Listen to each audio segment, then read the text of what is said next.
Hello everyone, today we talk about the Roman army. Again, last month, as you know, I made a mini-series introducing some aspects, the causes fundamentally of Roman military superiority. The mini-series went incredibly well for some reason, that I talked mostly about medieval history, made lots of stuff about migration era, about the Germanic tribes, and so on. And we will talk about all those things soon as well, that I'm covering in inch by inch, we can say, any time and place of the Middle Ages, and we didn't even start practically even after all this long video making. And I'm glad to see that there is a balanced interest towards, let's say, the ancient military cultures that we will surely have to complete more. I talk about ancient warfare rather often, right? But we mostly and unavoidably talk about the Roman army, Hellenistic warfare, but there is a lot to cover also as far as the Celts, the Scythians, the Sarmatians, etc.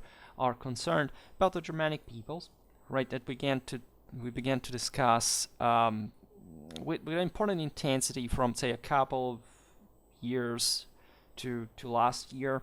As you know, again, I choose mostly my topics randomly, but these miniseries are designed exactly to pave the way, to set some milestones, right, that can help agglutinating the views around also the more detailed content, right?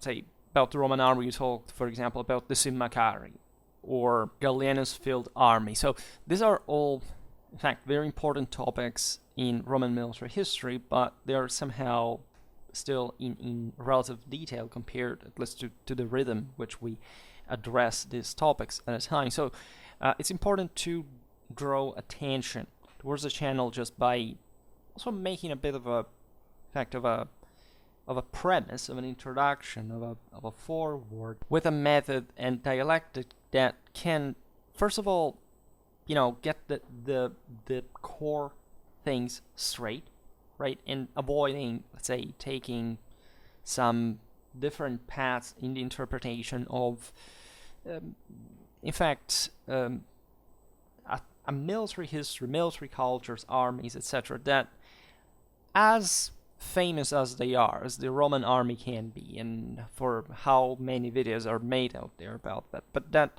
sometimes are not really approached in the way they deserve. First of all, of course, as always history is, but also in a way that can be profitable for the listener to say, okay, well, where do we actually start from it, right, before getting in depth to it. I think this is a bit for all those, at least, who have already listened to my Strain content and other, and also the aforementioned miniseries in December. Not new ideas, but I think they are going to become ever more important for the type of audience that is going to hopefully remain on YouTube from one side, but also getting interested in this topic from many different directions that at this point have barely anything to do with historical sources. As a millennial, I must say, and also given a bit my background, my specific year of birth, right, around that specific time, has been privileged, right, by being between paper and pencil and computer and the internet. So having learned the cost of, saying, going to search for books in a library, but at the same time knowing how to get articles digitally, that has been raised in a time where, video games maybe were already about, but they were starting just to become like meaningful for kids that mostly learned history from movies, I would say, and that waited for that specific time of the, let's say, of the of the week for watching that specific movie that if you didn't watch, then you basically didn't have any interest to go, let's say, renting the VHS to rewatch it. And so everything struck our imagination, our fantasy, our properly our mind altogether in a quite different way from kids, even just the ones born 10 years later, in a way that, in my opinion, is scary, right? Naturally, I see these kids because basically I'm at the point that I'm making the lessons at university too, even just like a miserable assistant, as a matter of fact, not as a professor yet, but exactly realizing that a few years ago I was kind of like them, and yet everything has changed in a way that I haven't seen, like with, for example, with my I don't know, my cousins. I am the child of the last child of the youngest child in the family, so basically all my cousins are older than me. I even have a nephew that is older than me, as a matter of fact, and they're older than me, like just like some are even 50 at this point. So even knowing them, I realized that the background they came from is much closer to mine easily than the kids that have been born after 2000, right? And yet I see, of course, from even just the metrics on YouTube, that most of my audience, in fact, comes from, as it's normal for this type of YouTube content, and it's kind of obvious, right? Especially to talk about military history, this basic stuff, and that sometimes, in fact, interests more than the more refined ones in their late teens, early 20s, right? So I'm essentially, even though I don't have any specific audience preference in that regard, and I think my content is better digested, in fact, by people my age, they're my overwhelmingly the largest age group that listens to me. And of course, just like elsewhere, I feel the responsibility for everything I say. As we were just saying the other day, commenting on the channel update, the single most difficult thing for a YouTube creator, as they term us, is to actually be understood, right? Is actually making a point that, aside from my endless rambles that probably do not help to this aim, is objectively, concretely, I don't even want to say easily, which of course is an important part of the story, but it shouldn't be easy if the more responsible you want to be about it, understood, and especially by that age group, because in that time you tend, and I know it, to grasp a lot, of course, because you're like a sponge fundamentally as far as knowledge is concerned. It's great. Technically, you're already too old, right? The best age to learn in absolute terms, like properly the fundamentals, is basically middle school, right? In your late teenage, you're already old, even just to learn languages, etc. Even if you can do that, right? But those years are really the top for many things, and yet you do it in a very disorderly way. You start sedimenting notions and from basically everywhere. And of course that is normal, because you are supposed to even make mistakes along the way and fixing them. And so the more you get in, even disorderly in a sense, the better it is later, because the brain will eventually adapt when your prefrontal cortex consolidates, and you practically can start being an adult for real, essentially your mid-20s, and there is a major change, I can assure you at that point. Still the quality of that information is vital, because I personally experience, of course, like most people, this happens to everyone, just by different degrees, and especially if you are, say, invested in this kind of type of historical learning, to learn very much to discriminate between what is just somehow chit chat and or in fact, just commonplaces or approximations of banalities, and things that really come from the expert judgment of somebody who has, in fact, a lot of experience at his back. The and this again, experience schooled me enough, because the thing probably that changed the most my life, especially as far as the military historical side of the story is concerned, is coming from a source that I knew exactly at that age, and that I had even read and had treasured, but that I hadn't at the time yet the capacity to really understand for the quality that it was comparatively. Right, and it seems to me that the world right now is going towards a direction where people are ever more, let's say, instead of coming to a unitary view, to a synthesis capacity, of course, achieved through analysis, they just use this empirical and anti-theoretical and anti-moral and scientific at that point, because it's also anti-practical, way of hyper-categorizing through a sum of fixed hypotheses that should be able to define who you are in a way or in another.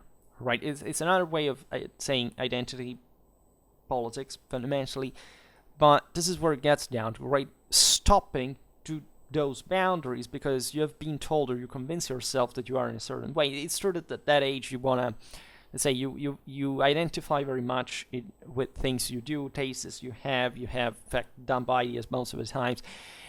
But there is to be, right, at least hopefully for most people, a sort of, in fact, okay, I will push my knowledge further. Instead, it stops there most of the time. It stops there because, of course, you stop learning. You just go to work, and sometimes you don't have the time or the possibility, probably even the energies, to do something else that is especially related to something that nowadays so, in fact, ever more distant from pop culture, like actual culture. Not pop culture is essentially just a subculture, and in this case, historical knowledge. So the bigger the topic, and normally the greatest the possibility of approximating, simplifying, giving kind of superficial information, and or not contextualizing enough for really looking at what we're talking about. So when making these miniseries, that's actually the greatest challenge, which naturally widens, but in this sense, in a towards a positive direction, dependently from the outcome in that sense. As long as you want to give, in fact, a proper historical definition, you want to properly assess what, I don't know, in this case, the Roman Empire's been, or whatever. We talk about medieval history and so on, and you naturally at that point go towards a more unitary vision, which doesn't mean, like people think, like sclerotizing your ideas or narrowing down just to a concept. In part, intellectually, it's also that, right? It's a bit of laziness. It's just realizing that as hungry as you were before for the hyper mini details that you thought made the whole thing, that at a point, of course, do it. And you must, in fact, pass through that phase, because otherwise, also what you will know later is going to suck. Is, however, perhaps the most important thing is the take, of course, of the person who has been there and has studied these things at length and so on. As you know, again, I'm not a Romanist. I am just a medievalist. And yet, again, people came to appreciate my content for some reason. I don't know whether it's just because it's Roman stuff or the way I explain it. I also have an increasing amount of people telling me, look, I basically disagree with what you say in general, like even politically. I don't like this whole thing of tradition. I don't like to support empires or universalism. And very often that's also misunderstood, as I was saying before. It's difficult to explain this, especially to a world that has forgotten the meaning of such things. But at the same time, like, I stick around. Like, I'm interested in what you say and the way you say it. At least the ideas that you put on the floor, and that can help me in something. Like I feel that it's worth my time and somehow energies to spend, right? And the thing, of course, flatters me because, of course, it means that all the time I spend and energies I spend myself for this is not just worthless, which evidently is not. Otherwise, I wouldn't do it. And I'm not talking just about money. That again, I'm not specifically concerned of. But again, the aforementioned effect, like what are people going to really feel or think about this whole thing, and how will they use this historical knowledge in their everyday lives? Sometimes I have people coming saying, look, I literally, like, I stopped working here, or stopped studying here because I wanted to learn military history. I signed up at university, or I enlisted. I have met people who've told me this, that incidentally have also stopped watching Schwerpunkt because, they had at that point something else to do.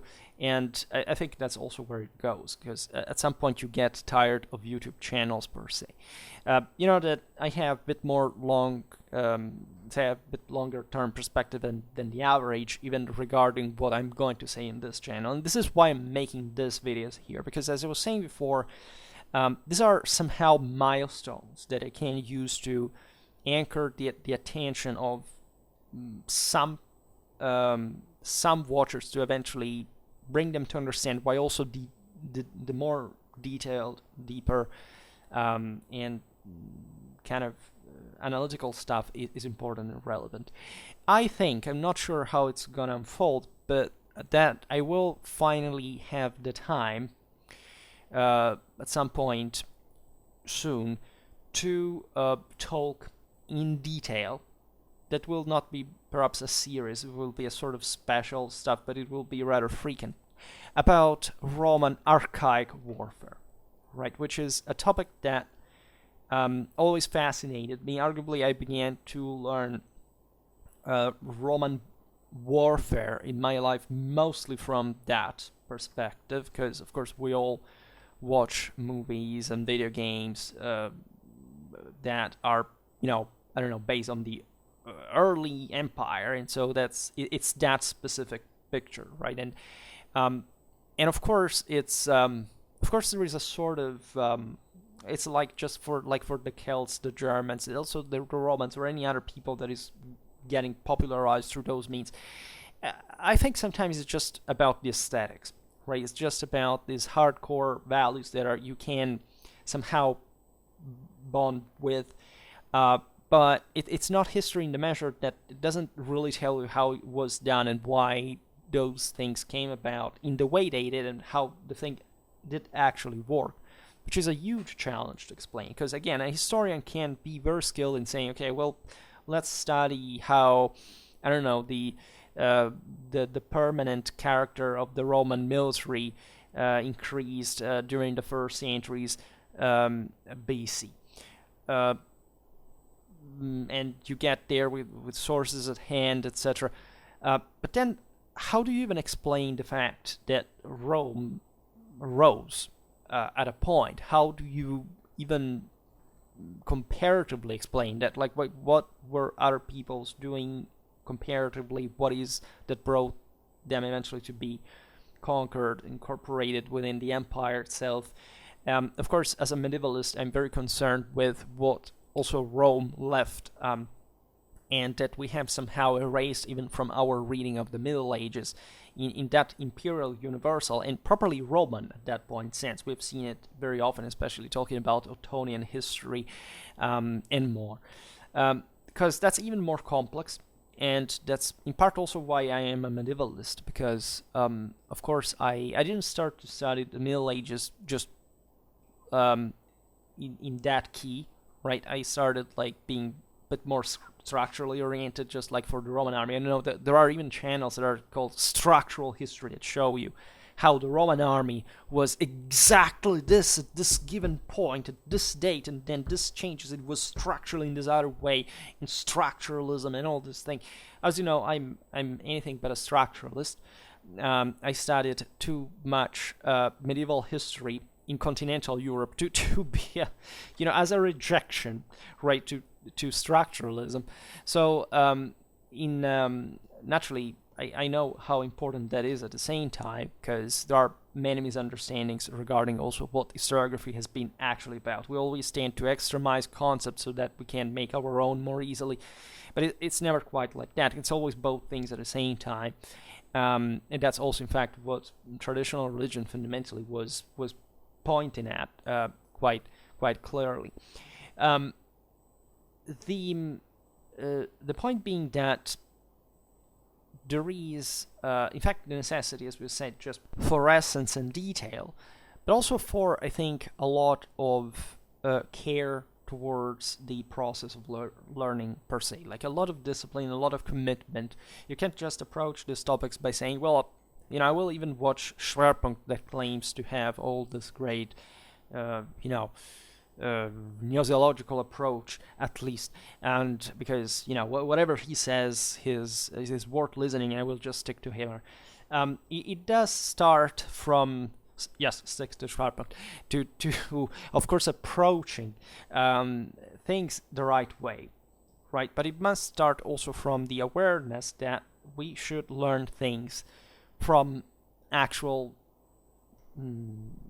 say legitimate historiography, from actual authorities. And as you know, I don't have overall very flattering opinion what scholarship has gotten to today, and it's not much just for the political ideological reasons. Again, it's a major collapse in the entire world of moral standards. It's also amusingly enough, at least from a perspective, those probably we're not going to lose too much from it, but we all will, just comparatively to others.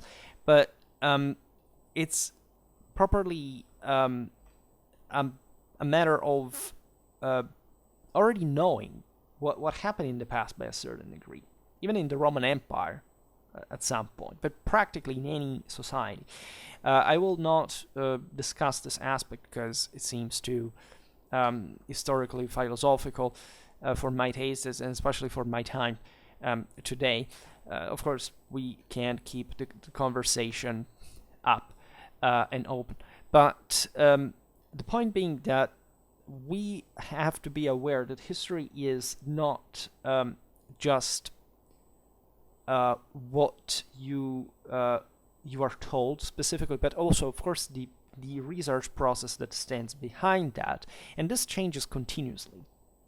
Right, just as a medievalist, looking, for example, collecting all these articles recently in the hundreds about archaic Roman warfare to give a look at them and starting toying with some ideas for Schwerpunkt, gave me the impression that practically 9 articles out of 10, I mean, it's not that medieval history in that proportion is particularly different, but especially for ancient history, as those given sources, just apparently, is just mostly looping around basically just wasting paper at that point, because these things go sadly printed, and not really saying much, right? It's the historiographical assessment of the historiography so far on that historiographical issue, and it's just, don't you have a specific judgment on it? Do you have to explain what other people's doubts are without actually at least fixing it? Because I can write articles that are actually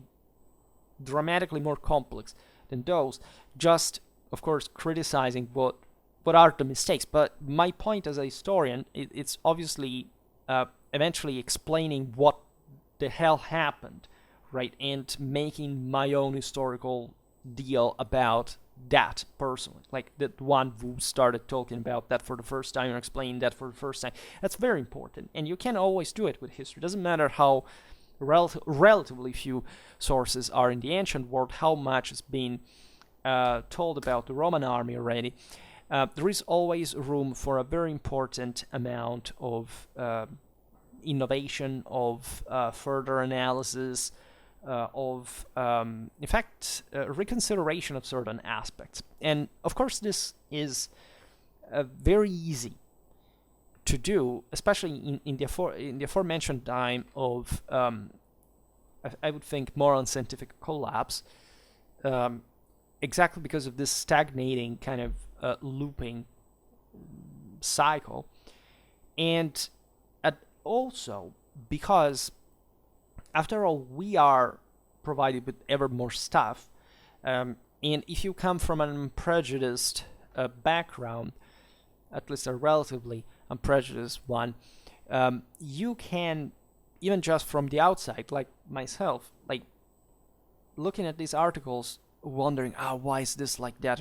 And maybe having come from a legitimate diachronic and comparative experience in the history of warfare, saying, well, but it's kind of evident that certain aspects were in a way rather than another, sticking just to the formal evidence per se, and not being able to formulate a theory on the base of, let's of course make it fit on the base of evidence, but also having the courage to step a bit in the gaps existing between the same, which again is very risky. I'm not saying that it's often properly done and so on, but sometimes, right, what happens is that paradoxically the people who sell the most are those who step in that without any competence, without any background. They just do it for the sake of coming up with the new provocative idea, selling, and even selling so much that people start believing that they actually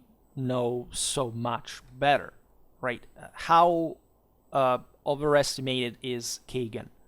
How many windbags just are out there as a normal, this is a name I've read on the internet, is what everybody talks about, so if I fill my mouth with that name, I will also look smart and intelligent. As you know, I don't give it almost a damn about what it's already been written historiographically. Like, I don't have to follow that authority in order to say something. That authority will come handy when I'm, quoting sources and whatever, but it ends there. I'm interested in history. I'm not interested, and I'm interested in what happened, not in what people think that happened. If it wasn't for the fact, of course, that what people think happened has a huge influence, even if I didn't want it to be on what we actually think, right? Because even our school books are written under those impressions, etc. So we, first of all, are all a bit truly passive regarding that, and there is always a redemptional possibility in of course knowing more, and at that point knowing who said what, and pointing out that sometimes it was not even worth being listened to.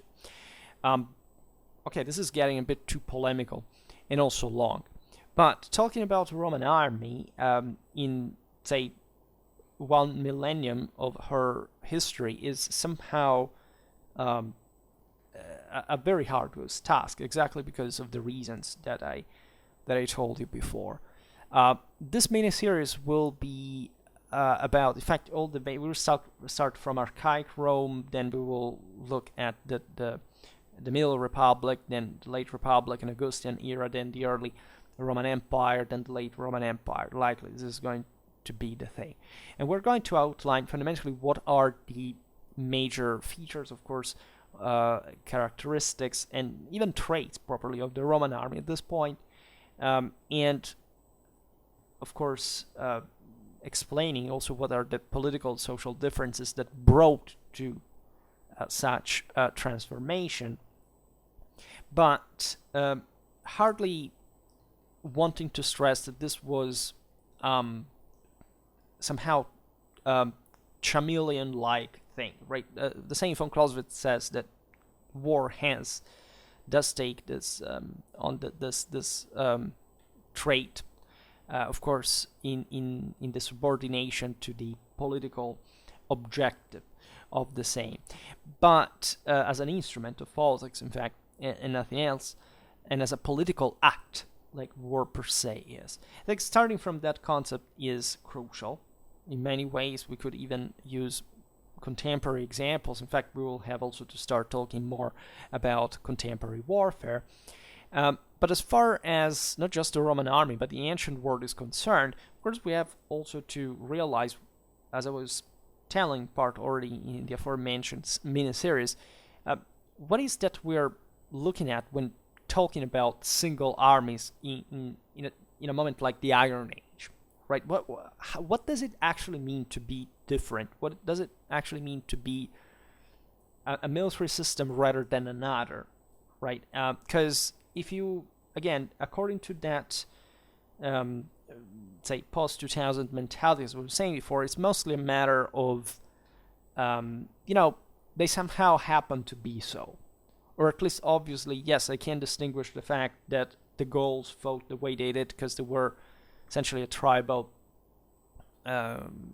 culture, and I don't know, the Macedons fought in this other way because they had essentially a monarchic feudal profile.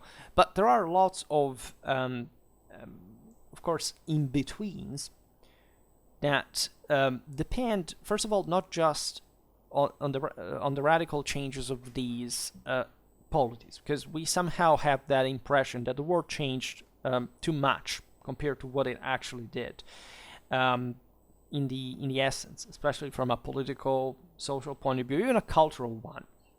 I surely will make a video about who were the people that conquered the world in Roman times, like even ethnically, right? Or that's an aspect that you hardly ever listen to, right? For us, normally, the Roman Empire is again the early empire, and so it's marbles and gladiatorial games and the in fact the early imperial legions and those that kind of phase, right, of the thing. But that's in part also the impression, the image that we have built over others, at least that we are not considering, and somehow taking away depth to the system. And normally people, at least that know Roman history to a good degree, of course, there are, like, this is a huge community, especially revolving around military history, of course, that gets intrigued in these things and understands that, especially on the Roman Empire was multi-ethnic per se. At least these are the words that we have also been trained to repeat, but without even looking too much of what it is, because it's not just saying there were kind of the Gauls, then there were the Italics, then there were the Greeks, and there were the Germans, and there were the Egyptians, and the Celtiberians, and the Numidians, whatever. That's just per se is not explaining, again, who these peoples were, or why did they do what they did, or how comparable by some degree they were, and why what we're looking at is eminently political in nature rather than else. But of course, this political aspect does have to do even with the ethnos. It has to do with what was built as an identity in that political and military function. This is especially evident in the history of Rome. At least it's way more intelligible, right? And one huge deal, of course, that occurs when we talk about the Roman army is that we tend to make that schematic almost national kind of basic divisions, like saying, I don't know, there was a people like, I don't know, the whatever, right? It can be the same Romans, it can be the Germans, it can be, but again, are we what are we talking about? In most cases, by different degrees, are we even sure that there was such a thing? And of course, if there is, because the answer can be always yes, what was it actually, right? And how much do we personally know about that, not to misinterpret it according to a pattern that fundamentally just emerged in the 19th century, and it has hardly anything to do with the same causes of the success or the failure of any of these people at a given point. This may seem just like going around the issue per se, but it's not entirely so. And we'll see it better when we will have, again, to explain who were the Romans, who were the peoples that colonized, that spread, for example, Romance across most of Europe, at least population-wide, and that left these vestiges of the past that you stumble in, at every step of the way, and that you must give an answer for. That can't be just, well, okay, these were either heroes or they were the Nazis of the ancient world or whatever, right? There must be something else that just through judgments like that means that you basically are not just do not, of course, know anything about, but you're factually under, because you wouldn't be able even to think what it took in order to accomplish such a thing.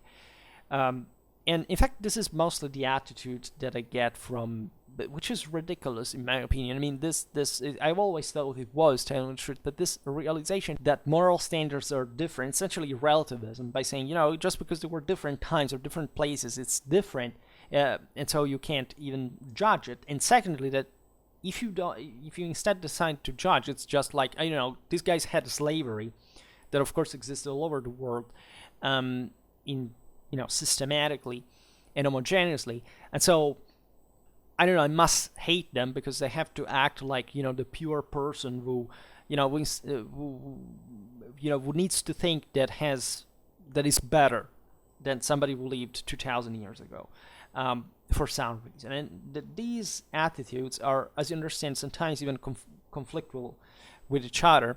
And I reject both of them, right? I reject, first of all, the fact that there is such a thing like a relative truth, because that's the only way you can basically make the point that whatever happened in the past, that just cannot be judged or morally evaluated, just because it's different.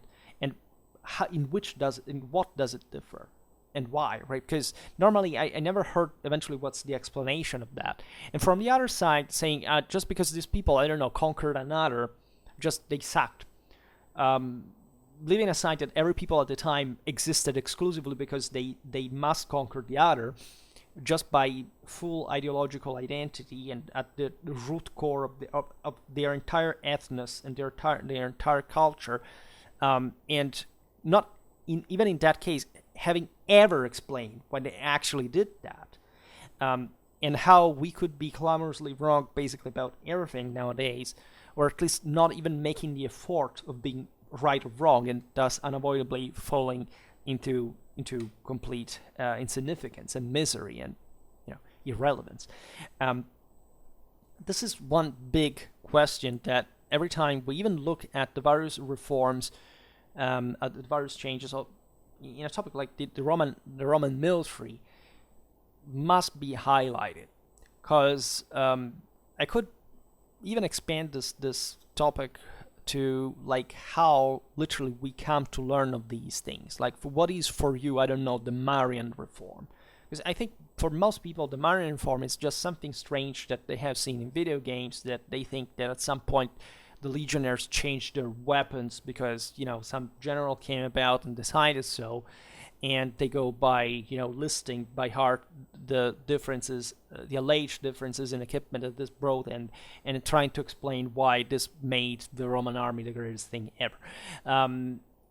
This goes, and this is just for something that is not simple as the military, but of course that is just, as we've seen, politically instrumental. So that's where, as I was saying before, I never get the moral side of the story, or why these things were the way they were, right? I should probably make a video titled "Why Structural History Does Not Exist," and why basically everything you have been told about the Roman military reforms, and especially basically the only one people know for real is the Marian one. Because you learn one, you can act as if you know the other, even though you couldn't even name them, as a matter of fact, or even properly explaining why they came about. That's the wild debate. Those are I can't say my big guns, but there was a time in which I was very versed in these things, and and that's the reason why I want to come back on them at some point, because even how many people have properly acknowledged the existence of a feudal Rome, or Roman sagas, or Roman tribalism per se, and understanding what it was, because it's basically everything. It's the opposed picture to all what we have been told mostly about this reality. That is the civic, republican, centralized, statalistic, modernistic, scientific, technologistic thing, right? And even when you realize that it's not even that these are, there was the first thing, but the first thing was actually prevalent throughout all the time, that you even thought the latter actually was there, it would blow your mind, and would, just highlight, again, this kind of Fort Essayer mentality that was somehow nationalistically and socialistically and collectivistically and statalistically bred since at the end of the Ancien regime, without, again, any actual critical capacity, because of the lack of awareness of that political and social dynamics that also made the vital connection with violence, right, with the military instrument. And that's more of a problem than it's actually thought and said. It's obvious that the roots of Rome's military power lie in her most ancient history. So already getting there with the adequate means equipped to, knowing how to translate. I don't want to even say having studied paleography, epigraphy, codicology, but just having, first of all, actually read Latin literature for some years in your life, and knowing how to translate Latin on your own, right, may be something that even if you're a medievalist and you pretend that, even studying peoples that didn't speak or Latin or write in its alphabet could exonerate you from knowing Latin, just stop studying not just medieval history but history at once, because it's completely useless. You cannot go anywhere without that. There is not like a shortcut for the less educated, or for those who think that, again, culture, history, or the past can be broken down to some kind of monastic safe spaces that can make you paranoidly forget that you have to spit blood and sweat tears in order to accomplish anything in your otherwise insignificant existence. And history is not for people who cannot afford how even to learn an ancient language, right? And this is as brutal, as discriminatory, as savage as it sounds, right? Because it's also right and fair, and there is no other way to do the actual thing. This, of course, can be mitigated by the degree you actually learn lots of stuff. It's obvious that there are lots of people who can't translate Latin on their own, but that know, on average, Roman history much more correctly than even some alleged, say, scholars, or at least people who maybe just, I've met them, some people who even taught, say, Latin literature, but they didn't have the palest idea of even just what properly the Roman archaic religion really was, or what the empire technically was in that regard, because there is also a classicistic, literalistic bias that is just read the literature and think to be an open-minded intellectual. No, most people who just focus on literature are some of the most radically stupid persons that I've ever met.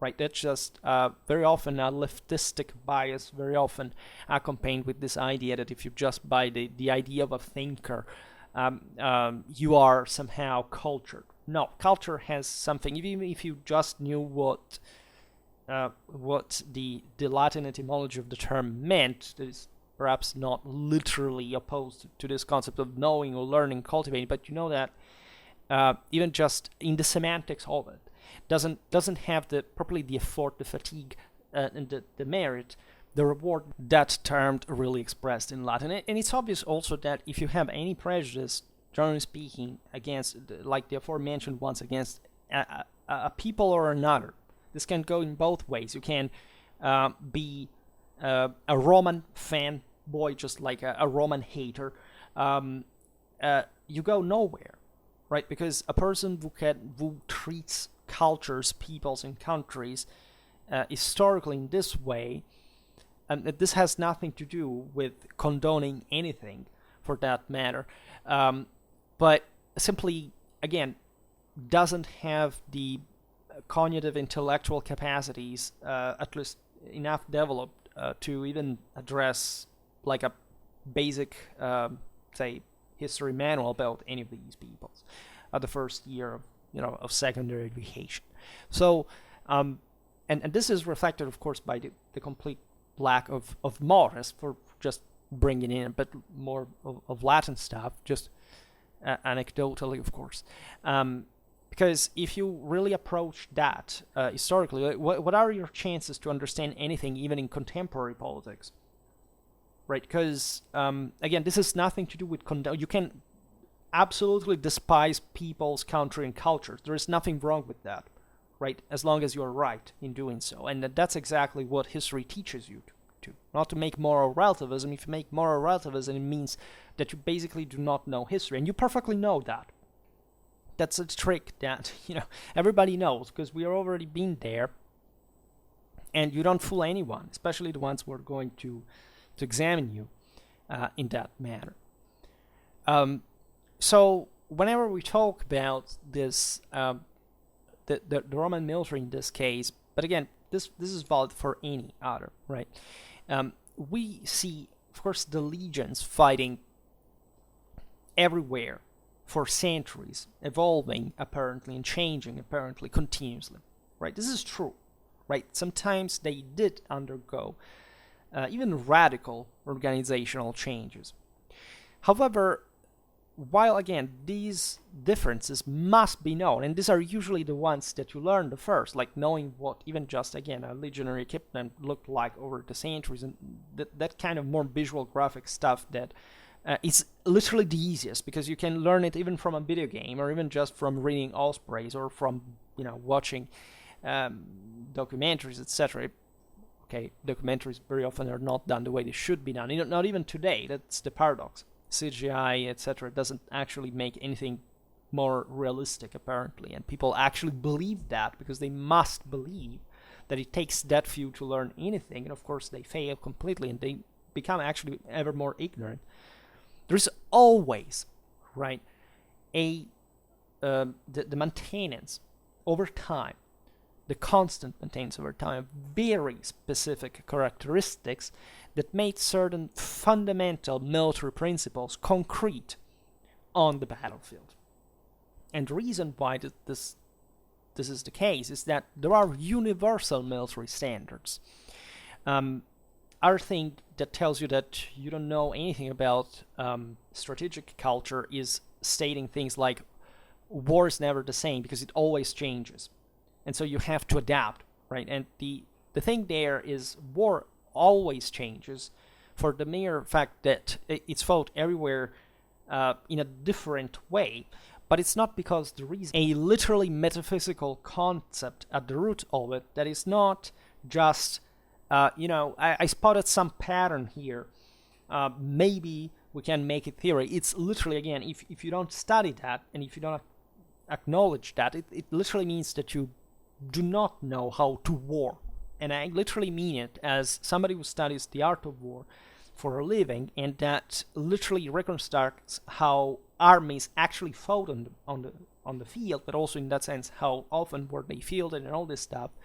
And that I can say that, of course, my medieval background is where I made the actual work right on the thing. But that, of course, in that regard, and as you know, from a Clausewitzian background especially, I'm habituated to read through in that kind of metaphysical concept. That is, in fact, but denying it, this is a bit the same thing, denying the root values, and properly core beliefs, and absolute faith that was at the base of all these cultures in the ancient world, and that we're simply departing from nowadays in the historical spectrum. It's not that we are founded on something else, it's just an illusion.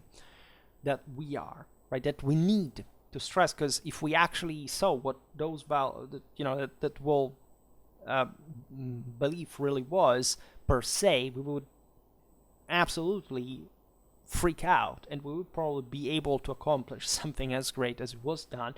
But this is yet another thing. You literally, again, can't reconstruct accurately even these military changes, right? Because if to you, again, say, I've met even fellow historian colleagues, my department literally believed that, I don't know, the Marian reform was an armament reform. They thought that, and I know that even many of you actually think it is, because that's all you've been told it is, right? And it's not even about recurring to that kind of sacred background. It's literally knowing what the reform, like, how do you make history? Have you asked yourself what did actually happen? How do we know that the Marian reform did actually exist, and why and how was it carried out, right? If the answer is technically no, you may have a problem in actually even thinking what it really was from a military point of view, right? And I even explain always here and there what these things are about, but I think that starting a series now, dedicating, of course, the attention to this specific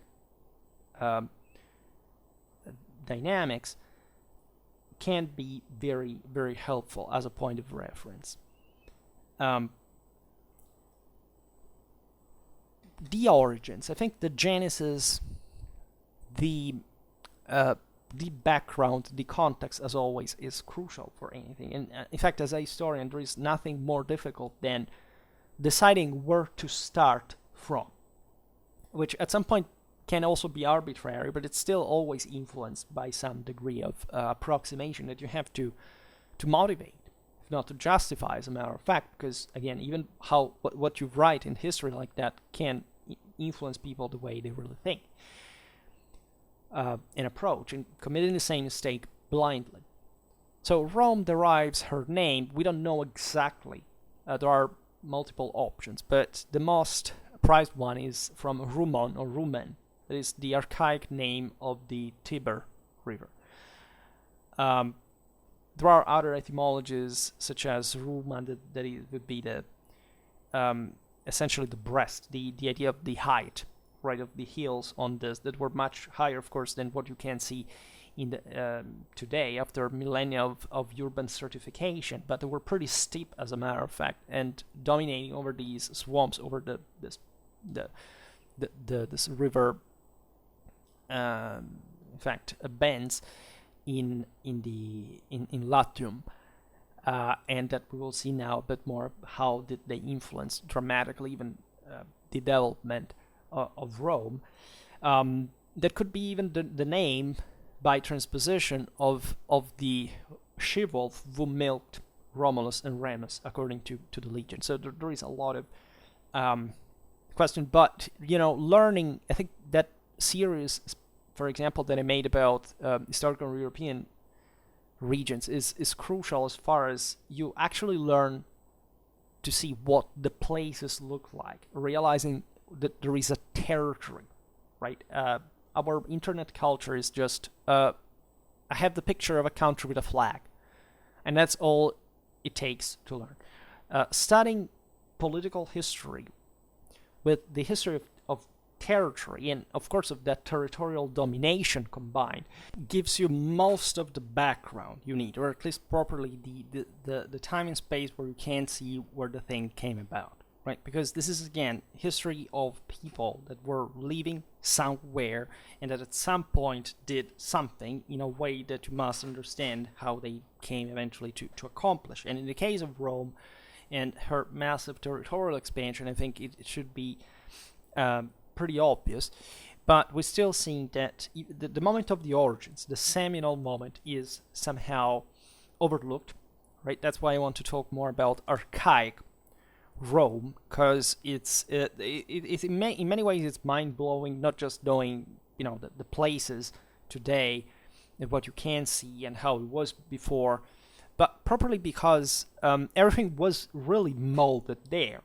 And as we have seen, there is literally, what Rome built at that point. And in many ways was built historiographically, ideologically, legendarily, but that we can easily see through many channels, the same historiographical ones, the same, in fact, propagandistic ones, but also, for example, history of religions, of course, was something incredibly defined since a very early age.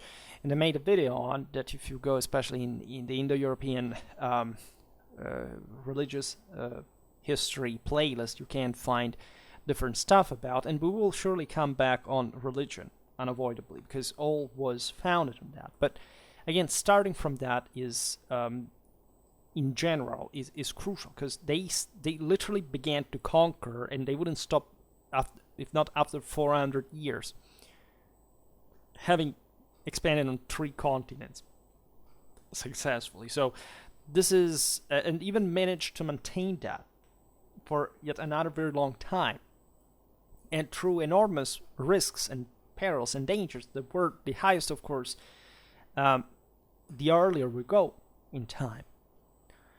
And those are things that even if you compare to your own life, you know how much more driven and primitive, but still somehow lucid and true you were the younger you were about certain things. Then it begins to be actually more difficult to handle things later, even against yourself in a way. And this is probably all the great empires, and I think also Rome embodies it beautifully, right? But the people, the territory, are crucial. The fate of Rome is unavoidably linked to her river as much as to her hills, because they had, as you know, in the perfect traditional combination in themselves of the Chthonic and Uranian element.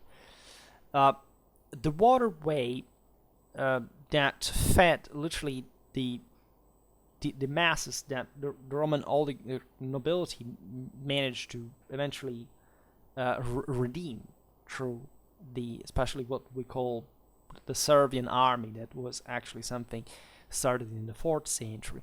And this is also complex to discuss, but we will see it better in the video that, in fact, the first video of the series, because the Servian reform, of course, does contain something that comes from reform, but the way it's told historically, it's still made up, right? And there wasn't much of a previous stage to say the so-called Camillian reform, right, or the Livian one. It would eventually evolve in the so-called Polybian system. And all these aspects, of course, must take into account that we're talking up to the 70s of the 3rd century BC about legend, right? So something between history and myth, as a matter of fact. And that doesn't actually mean that, again, what existed before is something we have to be skeptical about, or that we can't derive informations from. I mean, Dumézil made his fortune through of course, the Indo-Europeistic religious research about properly the meaning of ancient Rome. We talked about this a lot, and of course we can't see so much even before the same, even beyond Rome, because Rome is also somehow an exception in a strictly Italic sense, right? You know that the lower Tiber Valley was eventually hegemonized by the Etruscans, so much of that must be taken into account for what this Latin, Sabine, and in fact also in part Etruscans were other elements from the surroundings, but made up what we call Rome, right? And most people don't actually know even what it is. When you say Latin nowadays, most people think about, I don't know, something south, something dark, something, I don't know, loud, or something, more like connected to, I don't know, so we call Latin America. So Latinity in archaic times, how connected is it with that? most people don't even care. They don't know. They see the Romans as, again, this fictional figures from video games and movies, and that they don't get, at the end of the day, well, we will see it. There's a massive substratum there. It's not just saying even about the just the Indo-European migrations per se, but what did they actually bring, and how this was reconnected, and that the idea of sacrality lays at the roots of Rome. If you don't look at that, of course, if you don't look at that for any other population, you can't get eventually what Rome became, because again, that's what made the difference in absolute terms. This was not like a broader, I don't know, say proto-national reality that somehow developed just in a specific basin per se, and had more or less just a regional scope with some imperial tendencies. This thing literally started by just shepherds communities that had been inhabiting the Roman hills and controlled the traffics on the river and on the rivers, actually, as we'll see now. But and that, of course, could afford a fertile hinterland. These were kind of aristocratic clans that controlled the more agricultural populations and so on.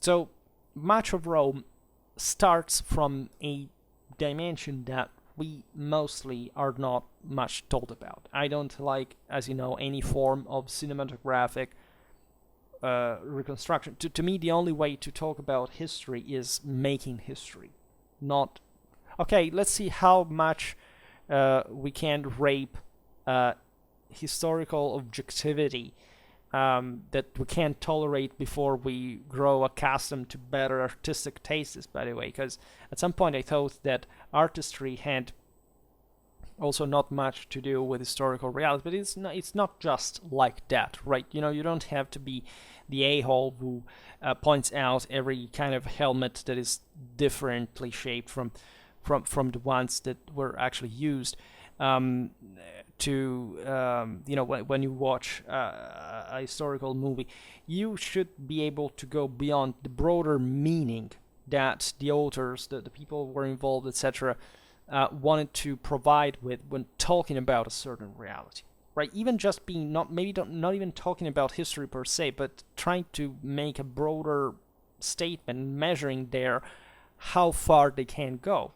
I don't see modern cinema having ever accomplished that, right? I don't think in the history of cinema, anyone satisfactorily to at least some important academic degree represented, for example, the say Roman religion for what it actually meant in a broader universal political sense, and even starting from the origins, right? These are very hotly debated topics, of course. There is a lot of historiography. It's very complicated to enter in them, and that's why I hope we will gradually.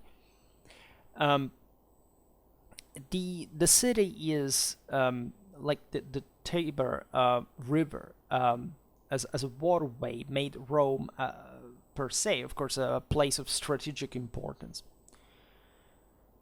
That widened its net, right? The relevance was basically this point of connection between central and southern Italy. At the mouth of the Tiber, in fact, there were precious salt pans, the exports of which towards the north even gave the name to one of the major Roman roads, the Via Salaria, while the course of the river and of its tributary, the Anio, that is to say today's Aniene, carried the cattle that were raised in the Apennines to the market in Rome, the Forum Boarium, that in fact is on the Tiber, as you know, just down essentially the capital. And when there is the so-called Temple of Vesta in the Tiberine island, and consider in that regard that just across the river it was Etruria, technically, right? Even if you go to Rome today, like everything that is beyond, like Trastevere, in fact Trans-Tiber, that was literally Etruria. There were Etruscan merchants, of course. You know, there is a composite ethnic picture, even in of course, who are the Etruscans technically? That's yet another big question. But there are even some other realities, such as the Faliscans. I don't know how many you have listened to that, but it's basically another Italic branch that was not a part of the Oscans, but it was kind of twinned with the Latins, rather. It was from, in fact, the western side. But these are all things we will have to discuss. And that's how frontier Rome actually was since the beginning. As you know, a feature that conferred a bit of that political and strategic kind of habit, right, to the nascent community of Rome. The Ager Romanus, then, the Roman field, the Roman countryside, the Roman district, was very fertile, right? You know that Rome is surrounded by mountains that are, okay, there is the Apennine, but it's within a valley that is also, especially in the south, also in the north, marked by volcanic land, which is extremely dark, fat, and fertile. There are important features. There are forests, there are lakes within the same volcanoes. So this especially fertile Tiber Valley and is dominated by the hills, is capable of supporting, first of all, a larger population than in many other neighboring areas. And you know that Rome wasn't initially even the most important city in Latium, right? There were other powers at some point. Rome was under the aegis of Alba Longa on the Arx Albana, with the Pan-Latin cult, in fact, of Jupiter Latiaris. We'll have to dig also a bit in that, because not only you can literally visit the place nowadays, but it's legend when we look at the moment which these things happen. But even in that legend, again, you can read what the Romans actually told about that moment, that dynamic, and how were they molded actually in that way. So there is a series of concomitant factors that made Rome the keystone of the wall of central Italy, right? Central Italy is we were just discussing it the other day, for example, talking about medieval Perugia. We've seen also the Etruscan and the Roman origins. Is for example, a region of Europe that should be considered just as per se, right? Most people think mostly of Italy. I maybe make actually a video about what is, Italy in the ancient world, as opposed to, I don't know, being a Latin, an Italic, or Roman, and all these terms that sometimes they are literally the ABC, but if you don't pass through them, you discover at some point many people haven't, right? You can't much go on per se, but it's an area properly that you have to start studying in that respect, because not just the land is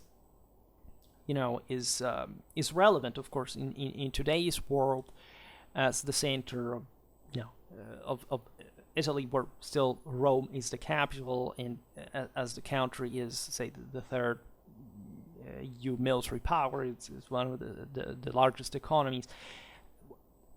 It's and that developed also in part through that ancient urbanization, etc. So, but it's overbearingly loaded in historical and archaeological legacy. It's not just that the land is easily the single most historically stratified in the history of mankind, because I don't know any other place that has maintained that legacy also over time. There are places like that had great civilizations at some point, but that eventually even disappeared. So even digging, you could find more, and this is valid for everywhere, but technically there is no continuity. These are places that were continuously inhabited for an incredibly long time, and that sedimented by far one of single largest legacies, cultural legacies in the history of mankind. I mean, which place other than Rome has the largest legacy in the history of mankind, culturally, historically? There cannot be, and most people do not see this, that it's not just even Rome, it's something else that was around. In pop culture, nobody sees what the surroundings are. Because, I mean, who cares about the place, aside from having spent, I don't know, 4 days in Rome just taking selfies in front of monuments that do not even know what they actually are. That's where we're getting at. So visiting, seeing, without actually knowing anything.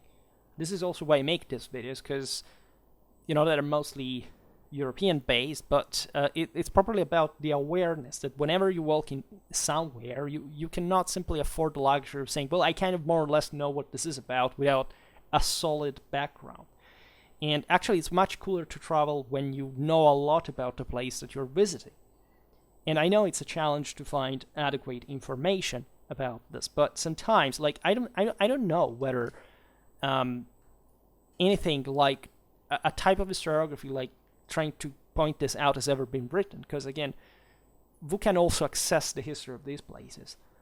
Of course, it's full of publications everywhere, but most of them are in Italian. And even though the ancient Rome is studied all over the world, and it's plenty of articles in every language, an overwhelming amount in English, and so on, still most of the interest is, again, very hyper-specialistic, because more or less the history of Rome has been so much hyper-studied that we don't even try to make, let's make yet another history of Rome. It's a topic that you can't really make, right? Either you want to sell something kind of disclosure sense, like, I don't know, Goldsworthy, the great history of the Roman army. That's just like a book for kids or young adults, right? If you have never properly even known what Rome really was, and you can just read it and appreciate some reference, but without even entering in the quid of the historical issues that exist nowadays, or how much there is beyond that. Because let's be honest, most of the interest towards Rome comes from a cinematographic thing. It began, of course, it was in the Ancien regime, as we've seen. Everything was about Rome since ever, right? The whole Roman Empire, all the monarchic tastes, luxuries, even post that, even Napoleon embraced that. But eventually, what the masses that were unhinged, like, were provided with rights, primary education, of course, were not enough to know about anything about Rome concretely until there were mostly legend stories and anecdotes. Then, just in the 1950s, you have the great colossals, and then Rome became kind of even a fashion, a style, right? It's how somebody hairstyle actually can be. It's about a certain type, again, of aestheticism. Then movies came about, Gladiator, then video games, and that's actually the majority of what people know this stuff from. They can even read books, but again, how many and what kind of books? Let's be honest about this. This is by far and incomparably the single greatest thing that happened in the history of mankind. And today, most of what Caesar gets down to is, a salad or George Clooney's hairstyle. I literally mean that, right? You can't read. How many people have read the Commentari del Bello Gallico per se? How many? Just knowing what Caesar did, or what kind of battles, or maybe reading, again, Goldsworthy's biography of Caesar is very interesting, but going a bit more in depth than just, that's one of my favorite characters. I can't afford to have a discussion with another, averagely educated person on Facebook history groups when they mostly post memes and are bullshit. It's sad as it sounds. Where's culture? Literally, I mean, your culture. Because whether you like it or not, this is basically, again, what the world fundamentally has been about. from 2,000 years to now, and nobody seems even to realize it. Like, we have grown in many ways. This has blessed the West with an enormous edge and advantage, but in this sense, we're resting within such privilege that we don't even realize, for example, that as Westerners we live literally in a mindset that does not exist in the rest of the world, and that does derive from even the confidence and properly the evangelical and redemptional and transfiguring meaning that Rome and also Christendom, for that matter, had. So when you study the Roman army, you should actually bear in mind that this is what lives beyond that. This banal interest, again, it's just how a Roman legionary can be equipped. How much have we talked about that already? Right? I think it's more important to start reasoning, even just in the single elements, like opologically or psychologically or metallurgically or even tactically in terms of combat. This is what, of course, we can also make that synthesis that helps us understand, in fact, the wall, as opposed to it's just like another picture, like a foot player card that I collect, right, for wasting time and money about that. So this is a bit like the same status of Rome per se, right? It was placed, even just spatially, in a privileged, but at the same time critical condition, right? Rome was in fact surrounded in that early era by warlike populations who considered her nothing more than a rich prey. A natural circumstance, by the way, in an era in which war was endemic and part of the normal economic activities of a community revolved around it, including the Roman one, by the way. Because, again, Rome was fundamentally always ruled by these Gefolgschaft, the retinues, comitatus, whatever you want to call it, about war bands, right? And Rome owes a lot, as you know, to that same predatory mentality and properly military celestial one, the eagle, right? The wolf. These are all typical, saying properly, steppe Indo-European conquerors symbols, as you know. That Rome, by the way, and has, as we have explained in that video about the moral superiority of Roman civilization, properly resumed in an incredible way among populations that, albeit Indo-European, had somehow already converted to that kind of lunar chthonic, the telluric dimension, right? Also an Etruscan influence. The Sabines, for example, were that, and that's why, for example, they were, together with the Etruscans, such great opponents of the Romans in the legions, etc., because they provided with a, this was never a fully clearly divided thing. It was mostly a matter of elite, like the plebs, the masses were, of course, chthonic, but it was about also what the hierarchy, what the government really was about. But we're talking about, again, ages of extreme brutality. Even if you just look at the panoplies of these peoples towards, I don't know, the 6th, the 5th century BC, you realize that this warfare was just, again, purely feudal in nature.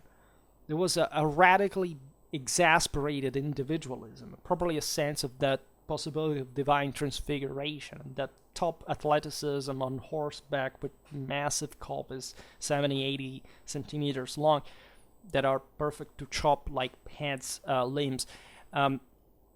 And those were the warlords who dominated in this scenario. That was a pre-Aristotle reality. There was, again, probably a feudal private one.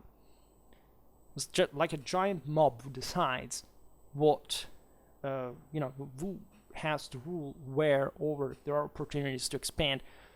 Cattle raiding, pillaging, agricultural reality, sieges, raids. This is continuous, by the way, and this is what molds Rome in her deepest veins in the first centuries of her existence. Rome was no less than that. Not only her survival but even more her greatness were closely linked to her war power. And this, as we've seen, is probably the moment, the judgment day per se, right? The idea of dying in battle and managing to tame all the forces that are swirling around you, and through that power ascending to heaven. This is what Romulus fundamentally does. Romulus, at a certain point, disappears literally in a cloud in the Campus Martius, that was, by the way, that intended Mars properly separated.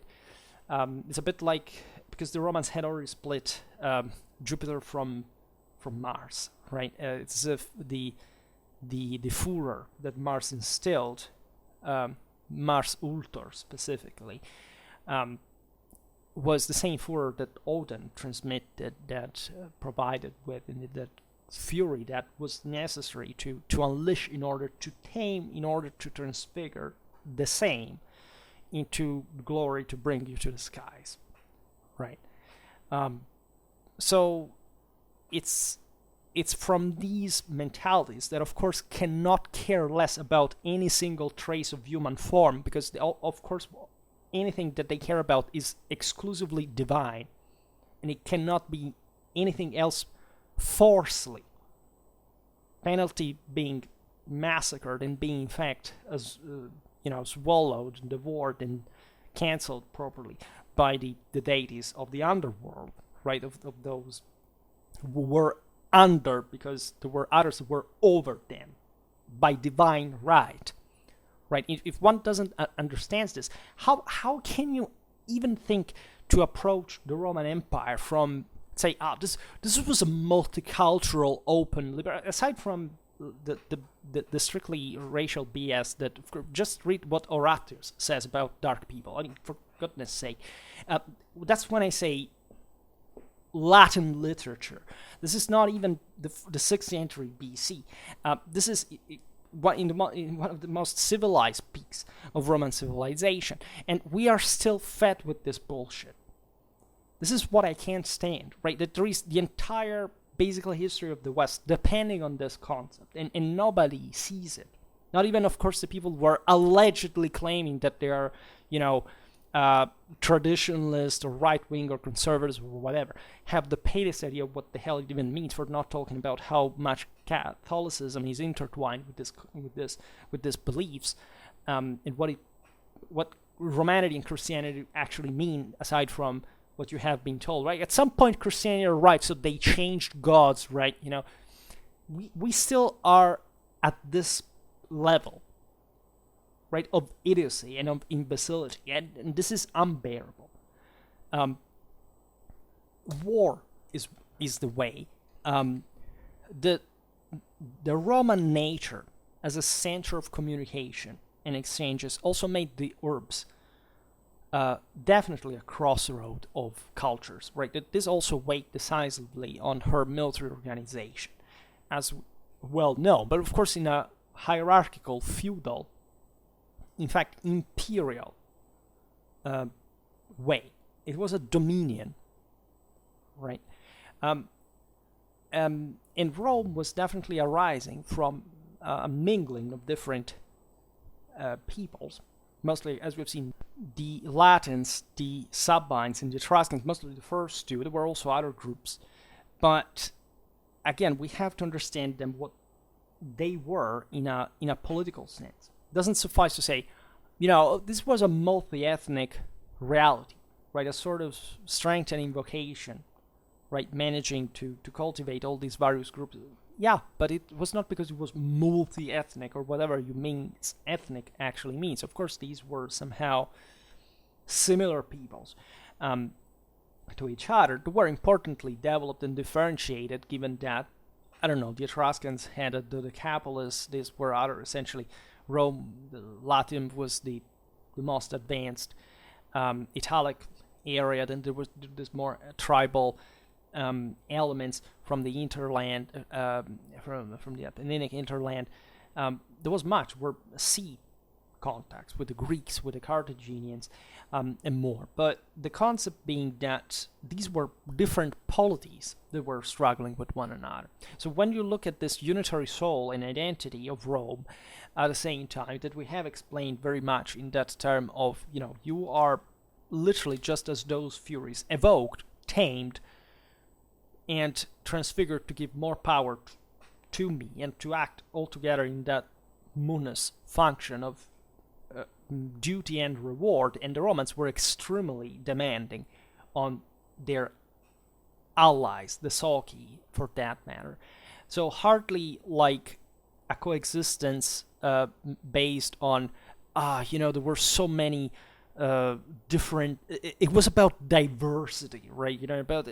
It's not. It's about the fact that there are lots of people, more people that want to kill you and that you have to kill, and thus you have to sharpen your mind and elevating your soul to a point that can deal with this effectively and convincing them that it's worth just to be under Rome as a universal imperial sacred principle, which is a bit different from the multiculturalistic BS that you've normally been told.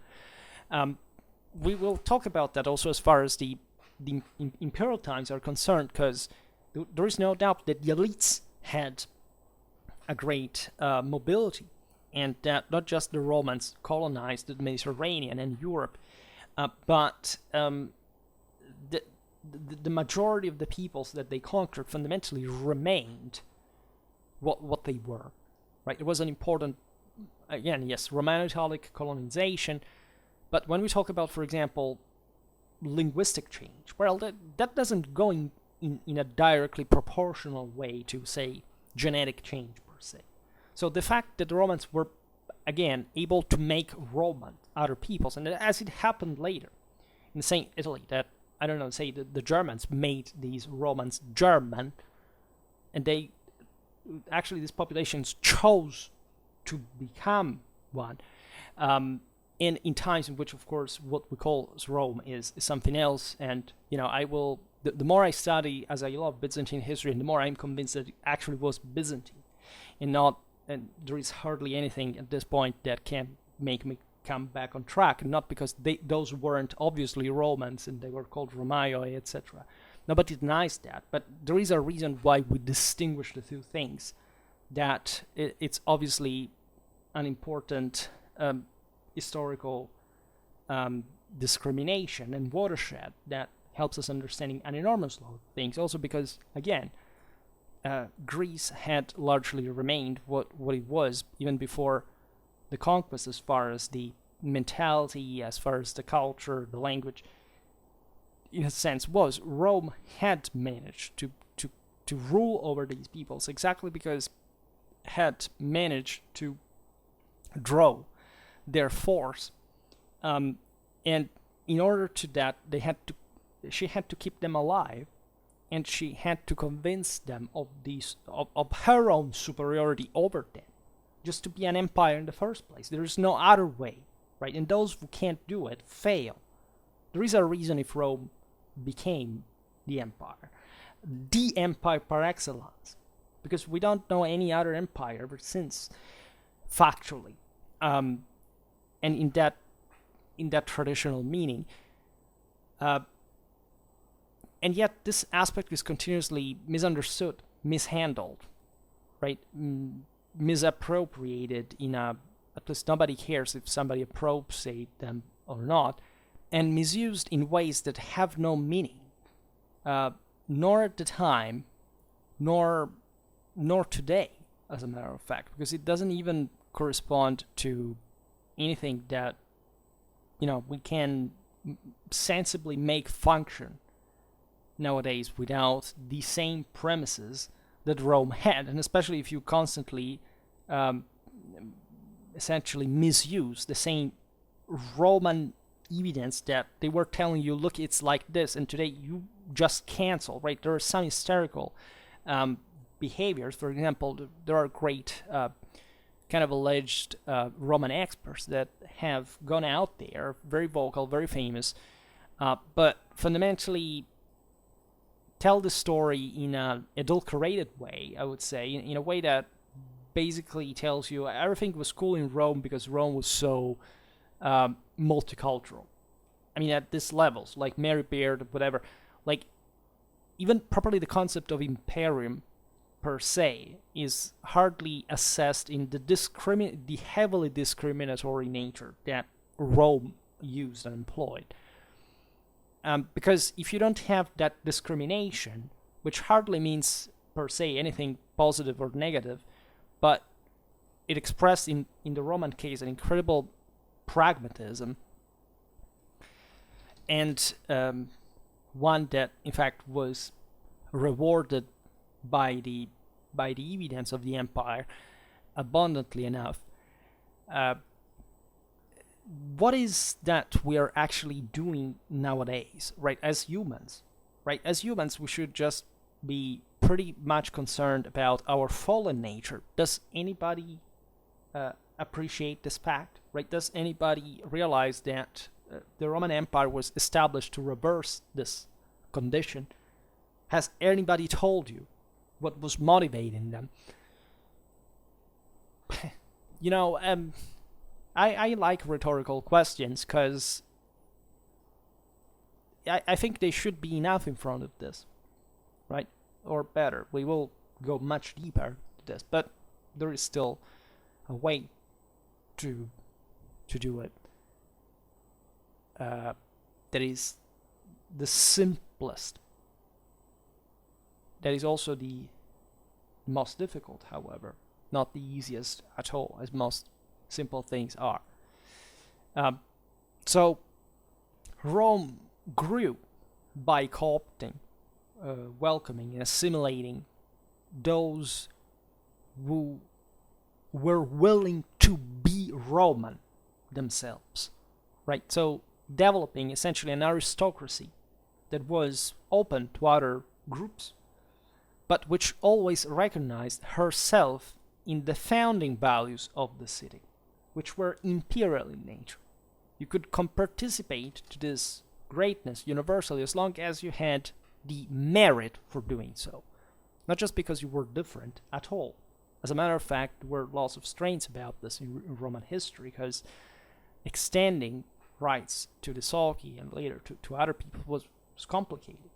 And initially these were just other italics, by the way, so not just foreigners or barbarians or whatever. There was something else, and even in that, remember always that Rome was not classifying on the base like that the Greeks did, right? In a way that was just sclerotic per se. The Romans were actually always very interested in other peoples, exactly because they could spot what their strong points were and using them to strengthen their own power successfully and growing when these forces were against them to a much more systematically brutal, subjugating machine that would show whom divine favored smiled to.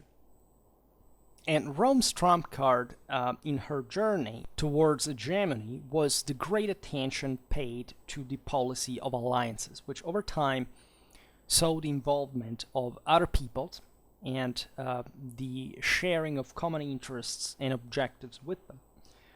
That's also why the Romano-Italic Confederacy developed in the way it did, right? And why, Hannibal even scoring one of the bloodiest defeats in Roman history to the Urbs and making bleed properly the flower of Roman nobility didn't shatter this alliance. And he was actually more shocked by that than what the Romans had been shocked by the bloodbath of Cannae, which beautifully exemplifies how sound the motivation of siding with Rome was, even among peoples that had fundamentally tried to go otherwise. And this should be appreciated, especially considering that most of these peoples weren't even properly the most developed, right? They weren't, of course, easier to subjugate in a sense, but they were also the closer ones to the to the original warlikeness of the same Roman original stock, right? In a sense, they recognized the Roman values, because differently from other peoples that had grown somehow more, that had changed their nature. If you just think about the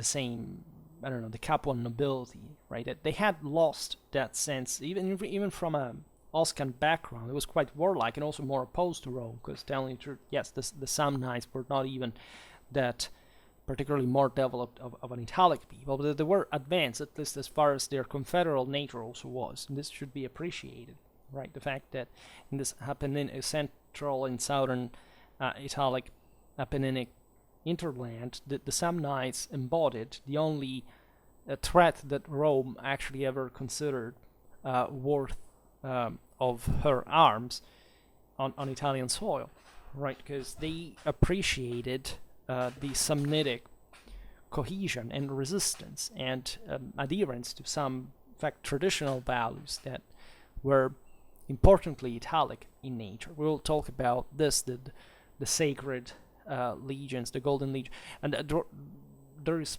much of that background that the Romans did recognize as well. And in fact, the Romans were, in this sense, more, let's say, more appreciative of those of the toughest peoples that were bent, right, accepting that common liaison than those who simply she would take down, but that had in fact not stood with the same principles, same Uranian principles that Rome was recovering. But Rome was also the highest in that scale.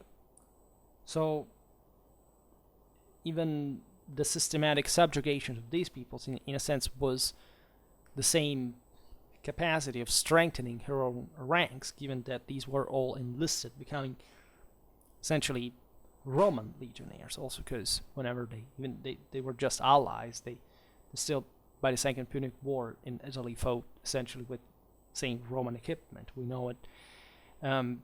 So there was a civilizing process in that too, because these were somehow less, again, more tribal peoples. So again, they were tough to subjugate, but they hadn't even accomplished themselves what Rome had been accomplishing, which was an incredibly ruthless, as you know, and systematically subjugating machine that was simply seeing defeats as minor accidents in a way, even some of the bloodiest ones.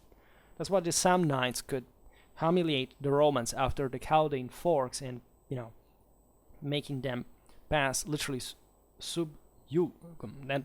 It's what word subjugating actually comes from, which was considered like the greatest infamy.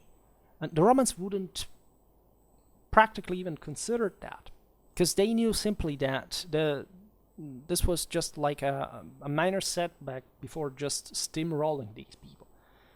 And they did it, by the way, in some of the most brutal ways, as you know, because one thing was, say, betraying a pact with Rome meant to betray the pact with those absolute standards. So with God.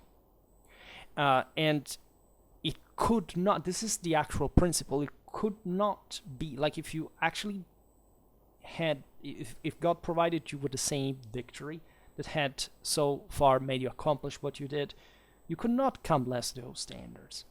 Because it's not even about thinking there is a God or not, per se, existing. It's the fact that if you are not up to those standards, you cannot accomplish anything anyway. And this is what literally occurred in the case of Rome. And with an aggressiveness that, of course, owes much to the more kind of warlike Italic background than, say, I don't know, the Hellenic one could be. It was another story. But that, in this sense, does explain always this mix between modernity and tradition as the true sap for success. Right? You cannot be just either of the two. to the absolute. You have to use both. At least modernity is part of an innovation, of a development, of a necessity that even any gigantic effort needs. And as we've seen before, of course, even achieving an imperial creation through that entails ever greater responsibilities and burdens and responsibilities that are very difficult to remain up to. And so one can even wonder how was it even possible for the Roman Empire to last given that premises? I mean, after all, as we've seen, even the Roman army were just a few troops, right? They could, if deployed along all the so-called border, cover just 50 meters, and that was the for a single person, and that was the entire Roman force. And within that, there were tens of millions of people. From the other side, there are tens of millions of people, and this thin line held this entire thing. That is the scale of what Rome brought to the table in the ancient world. And I will not digress now on the various prophecies that had, various cultures had also,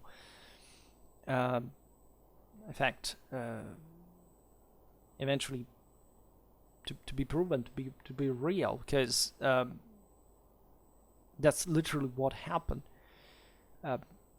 And against the Selki and other allies, the Roman elites knew how to use, of course, decisive weapons such as force and coercion. Basically, all conquests were about that, right? If you actually seize these countries, you occupy them, you start forcing them into helping you. You must have convinced them, right? So it's also about convenience, persuasion. You can't just march to somewhere and say, I have conquered the place. Have you not studied military history at all? How do you think that invading a country happens? Just a bunch of imbeciles, right? In 2022 could think this could work. Just like kids would presume like reality works. And in this sense, the Romans proved to be masters of political realism, right? This is something that, again, we're literally seeing nowadays, completely lost, right? There is a vexata question in military historical historiography that is, how, rational are political and military choices. Well, this does change over time, right? Normally in history you have important standards of political and military activity. Together with the moral and scientific collapse of the world nowadays, you don't have to be surprised that people start making wars without any sense, because they literally don't understand what they are doing, because they don't know, they're ignorant, they're too stupid, they're too culturally underdeveloped, like they just don't have they cannot afford to have a place in the world. And this is what the Romans perfectly knew, because this is exactly what happened with some peoples that they completely erased from the face of the earth, and we don't not even know the name of.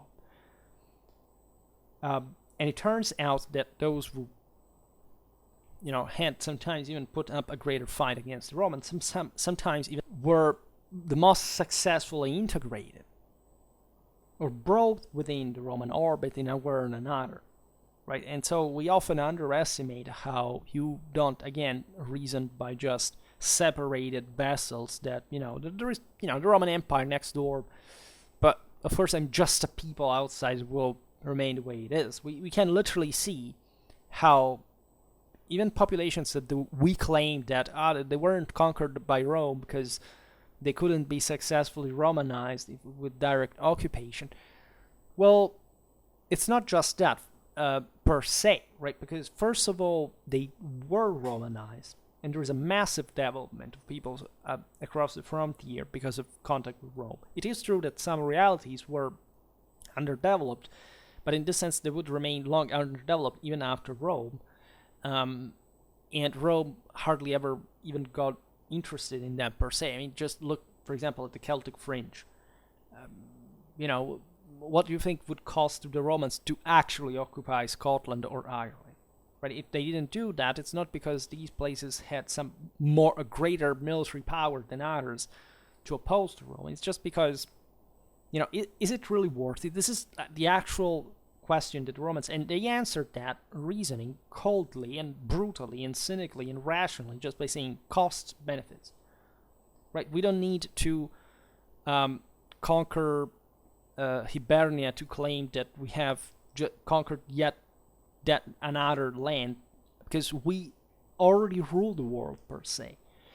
And this even goes, of course, beyond, if you consider, again, as I was saying before, what happened after Rome anyway, and what was actually Rome's legacy. That is hardly something that we can see. Look, this was also used in Roman times. No, literally, all the peoples. Rome never fell. Right? I still watch videos about, when did they actually think that Rome fell from Constantinople? It never fell. You cannot have a universal empire falling by definition. It does not exist. What all those peoples that we allegedly think, just because we are very Western-centric, in many ways it's okay, in others not, like in this case, because in the West, the Western half ceased to exist.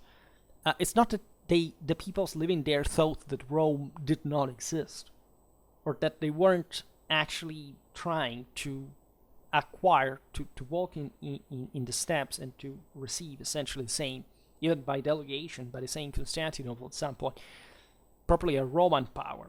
But they were literally, eventually, becoming Romans themselves, like the Ottonians, that give properly a Roman name. Why, according to you, would a Saxon dynasty call itself Roman, given that, yes, was pursuing a Mediterranean universal policy?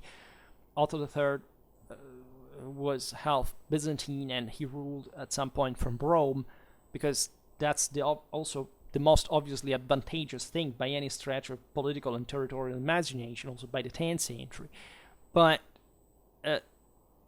this dynasty would fundamentally just remain, on the longer run, mostly involved in German politics, and yet they must resume, for good, because it would be never changed until the 19th century, properly the name Roman, and hardly to just say to Constantinople, look, we are the Romans because we just dreamt of that, or, there is no reason. If you don't scratch underneath the surface in this, and we try to do it on Schwerpunkt, especially in the video about, in the playlist about the Renovatio Imperii, the question is, where do you go even with European history?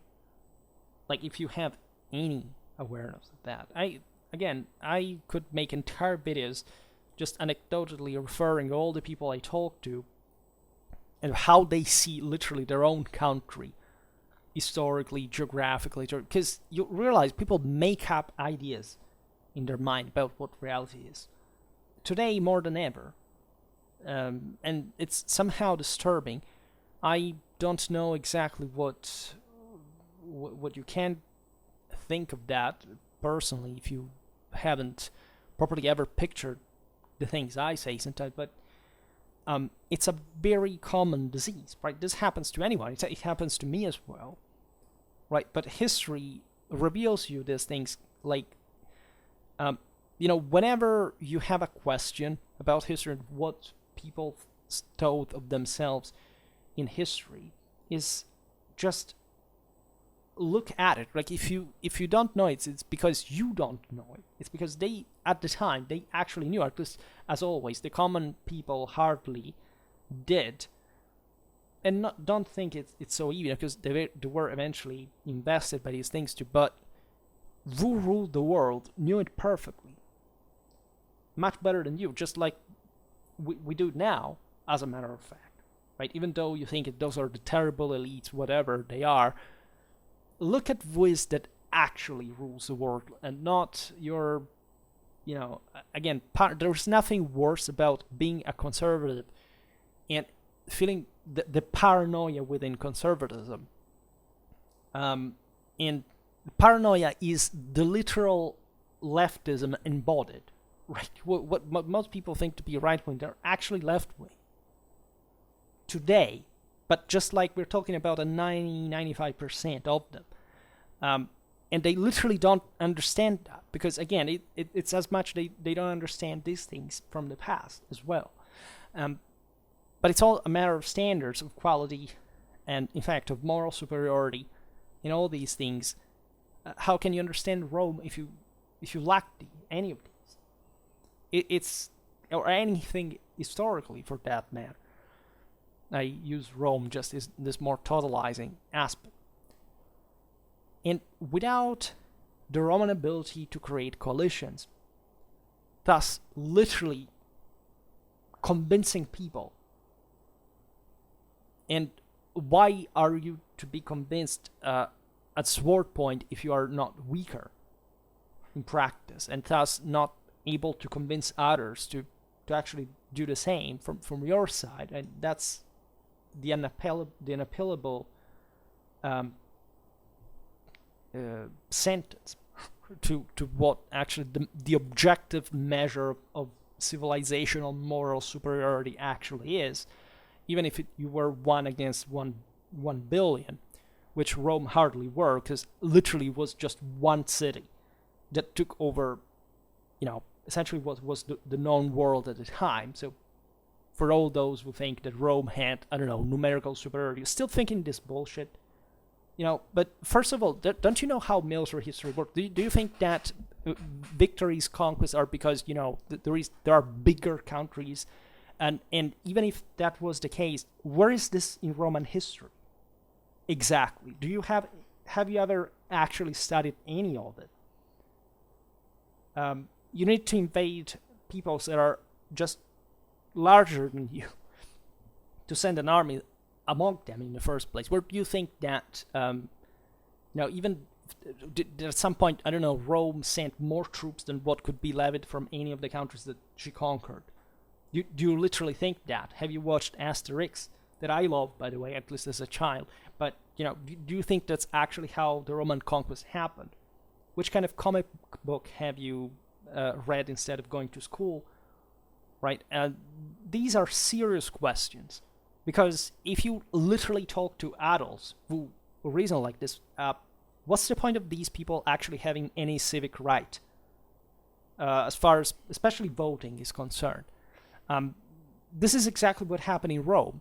Right? If you went under, you were a slave, not because, this terrible Romans had slaves, because literally every single people Rome enslaved had slaves. And also by some of the most radically brutal accounts. And the fact that some peoples were more underdeveloped and that didn't leave us evidence doesn't mean at all, because there is always evidence that, of course, they didn't treat other humans well, right? So that's the simple logic. Every single people, from the Romans to the Teutons, to the Cantabrians, to the Paioni, actually believed if you are conquered, you stay under. It's basically what is today's logic as well, one and another, because there are different ways of staying under. You can stay under by, enjoying Latin citizenship as opposed to the Roman one, and still having a pretty damn good life. Actually, there were many Romans that switched to Latin citizenship because they would enjoy, more benefits given their specific background. So it hardly was anything like, even within the same Roman citizenry, to say, okay, we're just under Rome and everything is fine. No, there is a hierarchy of the quality of the people, which is something that we are told basically by every single standard. The only difference is that Rome introduced for the first time the concept that no matter what precondition you had, you could succeed in being, and this was actually known to any culture. Some were just too rigid to implement it at a hierarchical level. The Romans were the ones that, even having essentially always an oligarchic and eventually monarchic institutional system, objectively rewarded those who were deserving that, rather than saying, okay, we're just, Greeks, so we will never give citizenry to literally, citizenship to literally anyone, because just they're not Greek. And what's the point? That if you are born Greek, you're just better than anyone else without doing nothing? Because this is literally what we're thinking nowadays. And so the concept of modernity is not wrong as far as saying, the equality of rights, but only to those who deserve them as such. And this is still how it works technically, because I don't know, if you're a minor, you can't drive a car. So there is always something you have to earn in order to get somewhere. Like if you, okay, juridical systems are different, but there is still this essential ladder still existing on the base of merit. Excuse me, I drink a little. So, without this ability to create coalitions, without being able to count on the allied contingents deployed alongside her legionnaires, Rome would never have achieved her ambitious goals of conquest. And consider that Rome always fielded more non-Romans than Romans, militarily speaking. How do you explain that, right? Where was that Roman numerical superiority when there weren't even more Romans than non-Romans in the Roman army, right? These are the people, like, you think that Xerxes invaded Greece with 1 million men, right? And that there are crushing numerical numbers that you can inflate magically without having even the palest idea of how ancient logistic limits actually were.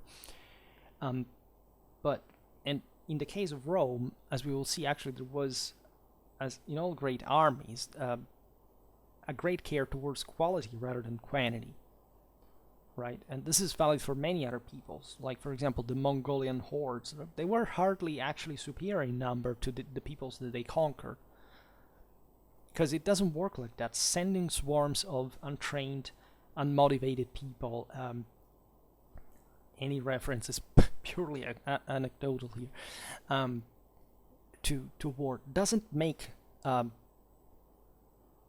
those soldiers, but it actually doesn't even make them people, because they're just going to be corpses rotting on the ground quite soon.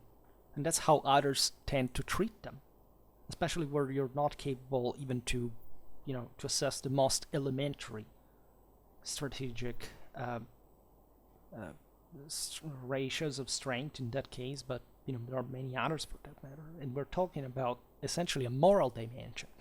So if you are just the umpteenth nationalist socialist, because every nationalist is a socialist, vice versa, you are just habituated to count numbers, matter, objects.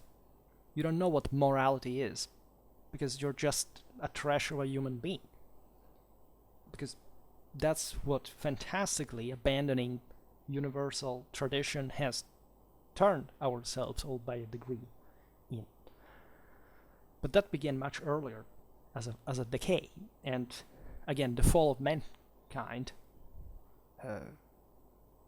from a divine condition made us humans. And as I always say, if you know the etymology of humanity, which is Latin, by the way, it means dirty. And there is a reason, right? And if you can't understand what is that is above humanity, and must be above humanity, you cannot take over the world. So switching moral standards, like in a diametrically opposite way, to pretend that in the ancient world conquering empires were just a bunch of brutal savages who didn't know better, and that you are more morally worthy than them, is just the same proof of that degree of abortion of the dignity of mankind. And that's how we should start treating the matter, just even relationally too, because it's objectively indecent to still live in a world where history is misunderstood to this core. And the refinement of Roman strategic culture lays exactly in this, or at least can be observed to exactly this, because the integration of the allied components in the Roman military apparatus was actually a very complex yet fundamental operation. Right, it was perfected over the centuries by bringing together and making troops of very different ethnic groups and military traditions act in a coordinated and organized way. Right. There are again, don't think about this necessarily in the sense that, you know, the more different the better. The Romans didn't give a damn about that. They only cared to make things work. And they had to make things work with what they had, right? If you dominate someone, in order to keep dominating someone, you have to use that someone in a way or another, even to that someone's benefit. That's what hierarchies, even in families, and, you know, for example, the most brutally patriarchal Roman ones per se, just embodied, right? The Romans had literally the right of life and death as fathers on their children.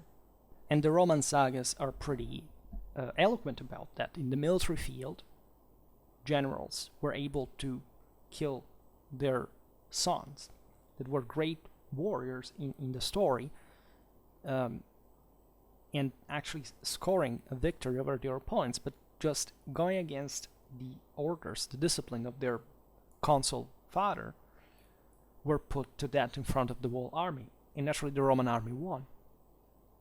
It's just, you know, the sacrifice of Isaac, right? It's if you are not willing to sacrifice everything you have, you cannot have divine power in the first place. And naturally what made Rome great was the combination of masculine domination and feminine subjugation. Mothers were, of course, under men. Like, you know, like in Roman law, in Germanic law, cancel from your mind that women were free. That's National Socialism. Women weren't free at all. And this doesn't mean that they had a huge juridical protection, exactly because they were spotted as the weaker element of society. And they enjoyed in the family a huge role, of course, of educators, of growers. And Rome and the Magna Mater, and this idea, as we were saying before, that the Uranic, virile, Apollonian cult was to properly take over, seize, and ingravidate the maternal, the feminine one, in order to make life blossom and power expanding. It was the same base of course, the Indo-European comitatus, the rape of the Sabines, that literally see that since the Romans had managed to defeat their Sabine men, they don't want to come back with them anymore. They want to stick to the Romans, which is a beautiful myth that reflects, however, what literally happened in that case in the interbreeding between Romans and Sabines, as a matter of fact, as we were saying before, as the main ethnic groups at the origins of at least archaic Rome. And consider that the Sabines literally inhabited parts of today's center of Rome, right? So it's how that close they actually were, but they were still, that's how early Rome began, and from how close Rome began to fight, from these hills, literally. And again, there's the same transfigurational deal of the hero in combat, taming the Furies, the Erinyes, and possessing them and transfiguring them in the winged glory is exactly the same thing. You cannot have men without woman, you cannot have Uranian without Chthonic, you cannot have Apollonian without Dionysian, and much more. This was the greatness of Rome. There can't be a terrible... This is the stupidity, again, of people who think that politics can exist without a base.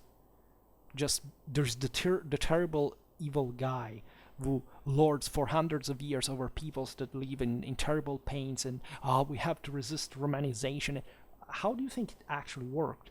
The only evil for people, because they are not up to the standards of those who eventually defeat them, are in fact those who cannot create an empire, that all peoples were essentially trying to do at the time. And there's a pretty, for whoever has read Virgil, right, and knows perfectly well that the Roman purpose was to defend, right, the weak and tame those who were trying to threaten them. Rome was an above human power, and that was essentially the role of justice that the empire embodied eventually, and especially also from a legal point of view, also in the Middle Ages, as you know, because it was literally what universal rule had to be about, and it had to be absolutely just. It could not exist on a relative base. It could not exist without the decisive moral support of the population. And consider this when you think about polities historically, because when a polity loses power, could even be, of course, better by some degree, but there is always an intensity of the power that they want to achieve, right? Say, I'm a fan of the British Empire, but it's obvious that as any other empire, you look at decolonization, of course there were dynamics there that were starting from the fact that either the British or anyone had become too weak, or other subjugated populations were becoming stronger. Because otherwise the thing would have continued, right? And the same goes for Rome, for any other power. So again, be aware of the fact that there is no such thing like the Gnostic heresy of purity, for which you're just good and you don't have to prove anything, but hoping or praying or becoming an asceticist. If you don't have actual power, you're nothing. Right? And that's why you should, from whichever position you stand, be very wary of any power that is greater than yours, even the earthly one, because without divine sanction, that power may be oppressive, whatever, but could not exist. So there is a reasoning there, and if you are better than that power, overthrow it, but then don't whine about it, or become paranoid about imperialism by eventually supporting other the incapably imperialistic ones, because you just feel inferior to it. I personally don't have any complex of inferiority, for example, towards the United States, because I think that, first of all, whatever I do, it's me, it's a matter of conscience, whatever. But I have a huge respect towards who is more powerful than me, and I accept it as such. Because as long as things are the way they are, and I will not change it, I cannot complain even that I don't have, I'm not personally the greatest military power in the world. Would it make that, right? This is how traditional hierarchy is supposed to work. There is an harmonious place for everyone based on moral discrimination. And this is what the entire also political doctrine of the first, the second, the third, the fourth estate is basically founded on. Why do you think that was the thing? It stems right from the Indo-European tripartite order, the same of the Vedic castes, and so on. Why is it so strange? Right, giving equal opportunity is right. It doesn't conflict in the sense you can be you don't have to be an imperialist. You have just to be aware of what the imperium is, and you can even support human rights for what they can achieve in that redemptive capacity. I say this because I get people again always saying, but you're a traditionalist, so I believe in human rights instead. And who told you that I don't believe in you? I mean, it depends, of course, what you mean to believe. But what do you think? Let's put it in this way: am I against just human rights per se? I'm mostly against how people, generally speaking, misunderstand them. But again, you're nothing if you pretend that modernity is everything and tradition is not, and vice versa. And that's exactly why things go wrong at the end of the day. And we are all a fallen kind. So I'm waiting for you to just repersonate the golden age, like Caesar and Augustus did according to the imperial ideology. So this I stress this, as you understand, the way Rome could always have numerous and well-trained forces at her disposal in general, capable of countering enemies that were sometimes even stronger. Consider this, but disunited and much less organized, right? Again, there are people who are phobic towards Rome. They must say, "Oh, if these peoples had united, they could have defeated Rome." Yeah, the Romans said that, and that's why you actually say it. Why didn't they unite? Because they were a bunch of idiots. If they had literally wanted to stay free, they could have united. They could have surpassed their own divisions. They could have acted politically intelligently, and they wouldn't. And Rome took them over. And yes, they were actually stronger. Like, if in many ways, there were, in every war there is a balanced odd. So you can make the case for any war, and this is what actually divine judgment substantiates itself in. Because it's only at that point you're convincing that. Von Clausewitz explains it beautifully. Just the objective of war is to compel the enemy to fulfill our will. And that's literally a clash between moral forces. That's what war actually means. So, yes, the Celtic world could unite against Rome, and why didn't they do it? Maybe because they weren't capable, and maybe because Rome was, and this was a hallmark of moral superiority, aside from civilization that come au pair. Many people nowadays cannot accept this idea because, again, they have been bred in nationalist socialism, and to them everything that matters is this imaginary homogeneous colored thing that they think it's their own identity, that they apply to a large thing to feel what they can't be personally. And that is just, in religious tradition, of course, the perfect embodiment of personal failure in front of God. Then why didn't they unite? Well, exactly because of this, because they were all thinking about their own tribe, and they wouldn't see what Rome instead was capable of doing. And this doesn't mean that, again, it stems from limits that Rome at some point wouldn't have. It stems from limits that Rome surpassed because it struggled through guts and blood to do that, both her own and the one of the enemies. But if you're willing to do the first, the latter will be much larger. And this is, I think, what Roman history told us pretty broadly. The Roman legions were also able to consistently pursue the military principle of economy of forces. We've seen it in that video in the aforementioned series that I don't remember the title of, which has to do with something with the Roman frontiers of some.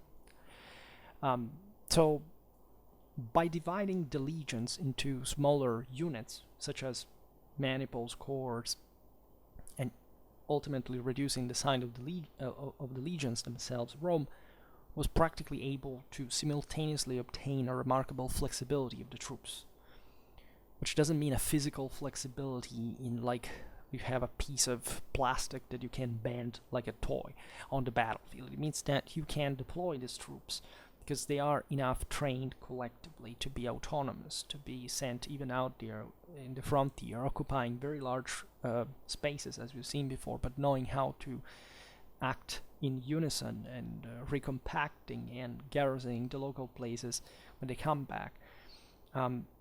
And this would confer, of course, also in battle, an extraordinary ability to control the same units, because they can't do that on their own. just doing that on the battlefield is a child's play, right? So much that even some of the greatest conquerors in Roman history, including Caesar, that whose legacy, of course, figures prominently in the name of Kaiser, Tsar, whatever, were just politicians lent to war most of the times, and in fact they would stay, as we've seen, in the field for some years, but then they would pursue a more civil career because it was functional to be a good commander, to just know how to handle, again, that feudal empire that Rome technically was. And the army was just, by that point, like a century-old, perfectly oiled, slaughtering machine who would work by itself in the impressive way that we have seen the Romans were literally capable of enacting through that brutal force through which they had been able to coerce and command even the subjugated populations. And this is fantastic because these people were fighting to be redeemed from that condition and to finally sit next to the cives Romani with all the benefits that would arrive on earth through the emperor by God, thanks to. So this is huge. It is really huge. It does happen again among in other peoples and any other people at the time. This was again the normal standard. Also, say the Germans, for example, I don't know, were used at some point to free slaves before battle to strengthen their numbers. If they survived, if they were at least there was a process of liberation rather than the acquiring full equality, because in that word also full equality, remember always this did not exist. Like even Roman citizenship is a standard to access certain things, but you are still master of your own destiny, exactly because you're a Roman citizen. You couldn't be it otherwise, and as such, you see that any people could, and exactly that's where the Roman entered like a wedge, and they were just doing what every people had always done, but succeeding differently from other peoples, and succeeding to a scale that was unprecedented and also never achieved again in the history of mankind. So these were the ones who had, to make it traditional, entered more in harmony with divine power and being rewarded accordingly. So from a tactical point of view, if we can sum up some broader general features of the Roman army, the subdivision into smaller units capable of acting in a concerted but independent way made it possible, of course, to deploy the legions on several lines, thus distributing the effort and maintaining a substantial reserve ready for any use. This also depended on the battlefield. Actually, it's true also for other peoples. But at the same time, the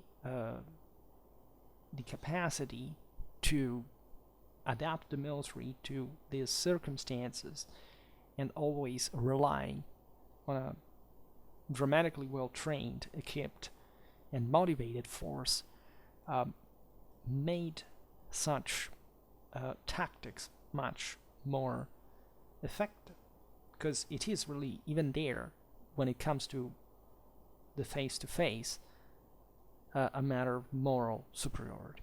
And ancient armies actually did fight all in pretty similar ways, right? The Romans were capable, of course, of deploying faster, etc., but it's exactly within the aforementioned kind of metaphysical path of war. They weren't really inventing much else per se. We're just doing it the way they had also learned from quite impressive military cultures, as you know. And through that force, being able to, to adapt to it, and to take the next step by surpassing their same teachers, right? We'll see this better at some point, because that's what you eventually are, right? The teachers have grown wary. Somehow it's difficult to keep up with the motivation to struggle, to achieve, especially if you get too spoiled and too used to an establishment that has stopped thinking that it has to improve his standards, that it has something to say, it has to win on others. Being aggressive is a value when you know how to behave like that functionally. That's what the Romans were feeling like. They were feeling to be the chosen ones, because it's also difficult to explain this culturally. Of course, their entire sagas, as we've seen, were based on this concept, and grandiosely so. But there is no other explanation outside of the same will and outside of the same necessity of wanting and having as the, let's say, motivational capacity. And this is how the Roman legionaries marched from victory to victory on 3 continents, constituting in history the touchstone of any military organization. In all the simplicity that the system was about, we could easily start from today. I will conclude it soon, but just to make an example, let's think about the centuria, like the equivalent of a company, roughly, and so also often, the most close-knit group, the basic unit of the Roman legions. Just simply, for giving an idea of what it is, it consisted of 10 groups of contubernales, so those who share the same tent, the contubernum. So this makes the 80, right? They were normally 8, at least, as we'll see in the early empire, because the number changed. Originally, of course, centuria comes from centum, that is 100. But then, as you know, essentially in Polybian times, it was 60, and then 80 later. So these people were just depending on one another. They seemingly also made up the actual file that fought on the battlefield. So there was properly a leader, others that had to follow next to him. So there was properly, always remember, there's also a very symmetric type of frontal aggressiveness in the Roman military. This is true also for the Germans, for the Celts. It was rather the Greeks who favored one side, and in those cultures the shield was more important, for example, whereas the Romans gave the name of their units to the name of their weapons. So this is very this is typical again of the Central European continental warriors, as opposed to more modern and secularized systems like the Hellenistic ones, that you don't have, of course, also to underestimate either in the level of individual brutality and a radical obsession with psychopathic serial killers such as Achilles and company. So this man leaves the hardcore military experience. They in the tent together, they formed a line when deploying in battle formation. The number of legionaries who made up the centurias we've seen varied over the centuries, but the importance of this unit that fundamentally maintained its presence, as we've seen throughout all Roman history, seems that there were centurions still in the late Roman army. So something that naturally also for basic human biological uniformity makes them, like, the company counts as many men as a commander can rely on individually on the battlefield. So that's why this unit is also so relevant, right? And this importance is underlined by the presence in each of the centuriae of a banner to direct men into battle, but which was also considered sort of totem representing the genius of the centuria itself, just as the eagle represented the genius of the legion. So of course the top Uranian virile Apollonian symbol topped over these lesser but still powerful deities that embodied the single units. And the Romans lived within that hierarchy, as we've seen, because these soldiers were mostly plebeians. They didn't have surely the genius of the emperor, of course, but also the tribune and so on. So everybody was within that hierarchy. That's how traditional societies worked. We know many examples of legionnaires who celebrate and venerate the genius of their legion or century, but we have no evidence that they reserve the same honors for other units, such as the maniple and the cohort. Probably because who commanded these was considered to be responsible for them as such. Therefore, there could not be even a sort of contamination of this. That was a rigid hierarchy in that system that you could rise, as you know, because you could, especially as a centurion, rise up in the ladder and passing also from cohort to cohort. As we've seen also in other videos, the centuriones were the core of the Roman legion in many ways, and commanded, in fact, its basic unit, the centurion, in battle. So that's how important they were. They were literally the ones who knew the men and knew how to make them fight in small unit tactics, and literally where blood runs a lot, because ancient warfare is literally nothing but plain butchery, right? To which these men have been perfectly psychophysically habituated. For them it's completely normal to slaughter a large amount of people, which they did, not just in battle, of course, because just think about the sacks, the depredations, the massacres. These men must know how to do it. Because how do you convince the world that you are the rightful ruler if you do not impose your will with those means? I'm not trying to whitewash here the Roman military for what it actually embodied, but just remember that these were the standards that any other people upheld at the time. There is no such thing like the Romans did this because there were wars, right?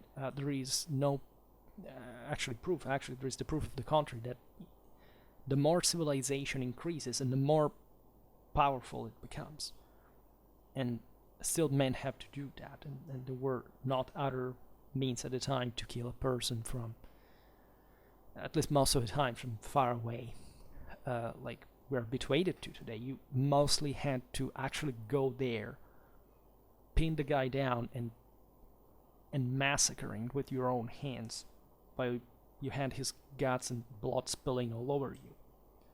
So you must be trained to be a pure killing machine that doesn't have any form of remorse doing that. And what a better way to do it, by understanding that in order to let more life, which is the essence of sort of universal tradition, to grow, you have to protect it from those who want to take it away, which is the same reason that moved those people who were fighting against the Romans, right, and also scoring significant victories on them, as you know, at multiple times in their history. So war is this, right? The point at the end of the day is how you actually mold the world in your image. And this is something that, again, you cannot find equivalents with Rome historically. So of course the centurion's experience was on average higher than that of other legionary officers. That mostly also changed, right, together with the cadres, because the centurion is considered like either the top NCO or the lowest officer. depending on what kind of contemporary approximation you want to give to it, right?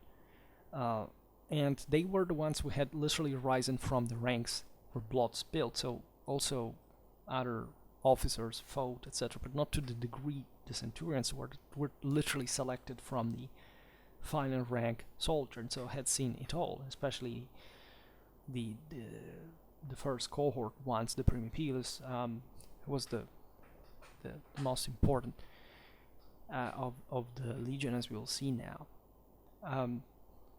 There were some young men from the equestrian orders and times with no significant military background, and that was also a way to prove, of course, what they were made of, which in knightly families, of course, it was a big deal, and we have forgotten that kind of military nature of this man. Centurions had a strained history, as you know, during the Republican era, because they weren't quite like they emerged, of course, as NCOs from this tribal militias, right? Just like in Rome had happened, right? Everybody in ancient world had their own centurions, after all. But as you know, with the professionalization of the army in Augustan times, or from Caesar, telling the truth, the veteran centurions were united in the first cohort, right? While the status of the centurions of the remaining cohorts, from the secunda to decima, to the decima cohort, was more or less equivalent instead. This is a very important indicator because it shows how likely the first cohort was literally the spearhead of the army, just as much as this man were in their own hierarchy. It's difficult to explain what the psychology of a Primipilus could be. He was the highest ranking centurion, which could only be accessed as a rank after the age of 46. So, of course, in times of peace, the Roman army would be also posted in areas which they would carry out some sort of minor military functions, etc. But arriving to 46 in the ranks of a Roman legion, having topped any other in the over 5,500 soldiers, that were in the army. Well, it's it's an interesting post. He commanded the first century, the first cohort. It was a prominent and authoritative personality. Of course, this was the legendary individual, right? Again, meeting them, talking to them. I don't know how many years of life I would probably give to know, together with many other, 13th century knight or whatever, you want to know. The point is that, as we were saying before, is if the average Roman legionnaire was simply habituated to kill without thinking, you don't want to even know what these men were able to do and how. These people had easily killed hundreds of men in combat. Civilians is countless naturally in war zones, because you can't really tell who's who. I think Germany 9 AD is like something like Iraq 2008. You are there in constant guerrilla ambushes, things. You must go heavy on that, right? And it's terrifying. But just bear in mind that these people made it through, also in service. Think about during the Civil War, so our times of great military intensity, we can say. In the 2nd century AD, the Primus Pilus received an annual salary of 72,000 sesterces. That was 4 times that of a normal centurion and 60 times that of a simple legionary. So if the pay was adequate just to the amount of people killed, probably we're getting the number at least of an average centurion, which doesn't mean, again, the grizzled veteran of prolonged decades of campaign, but just the average one. in early imperial times. Just being able to massacre as many people as the average legionnaire. The responsibility and value of the centurions are testified, of course, by the numerous inscriptions which celebrate their career, the tasks, and the honors received, etc. So we don't have time now. I began to digress on centurions because I wanted to show you just from the lowest of the hierarchy, so the one that this entire imperial hierarchy considered as the lowest echelon, still in a privileged way, because the Roman army was essentially enormously prized and properly considered, even civilly, right? This was the standard, right? And it's, as you understand, a quite fascinating one, as far as the military capacities have to be. And we will have to enter a bit more even in the training. We will have to make lots of videos about other. We never made a video properly about centurions, but there is a lot to say also in the different ages. So I just wanted to warn you that I will start with this kind of. Today was just a broader introduction, but it's what you may start to think when you approach properly the core of Roman history.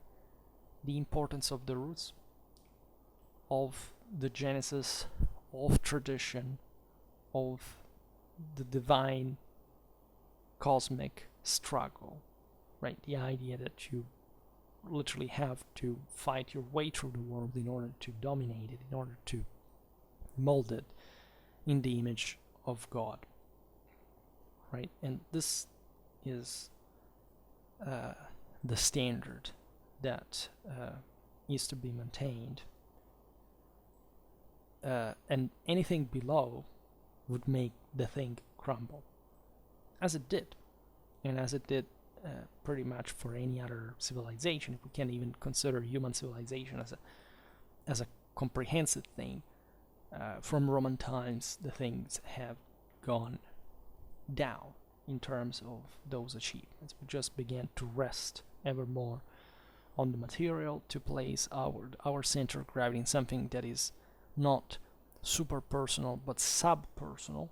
This is especially true in the last couple of hundred of years, but it's a process by trend that began much earlier, began even within the Roman Empire, began even before it, right? But the Roman Empire, having embodied at its peak the moment in which this process was reversed and or stopped, and thus making the world what we know, but in function still of that fall that we all precipitated from, and that we still haven't stopped, and that we're actually continuing in, and that may have disastrous consequences. Well, for today I stop it here. Naturally we'll make other videos in the meanwhile, not necessarily just about Roman warfare. It may happen that if I resume the cycle I will just talking about Roman stuff also in between these episodes. For today, however, I stop it here. I just hope that you enjoyed this video. If you did, please share it. Otherwise, leave a like or subscribe to my channel if you're interested in my upcoming content. I thank you heartily for listening to me, as always, and I wish you a nice time. See you next time. Bye.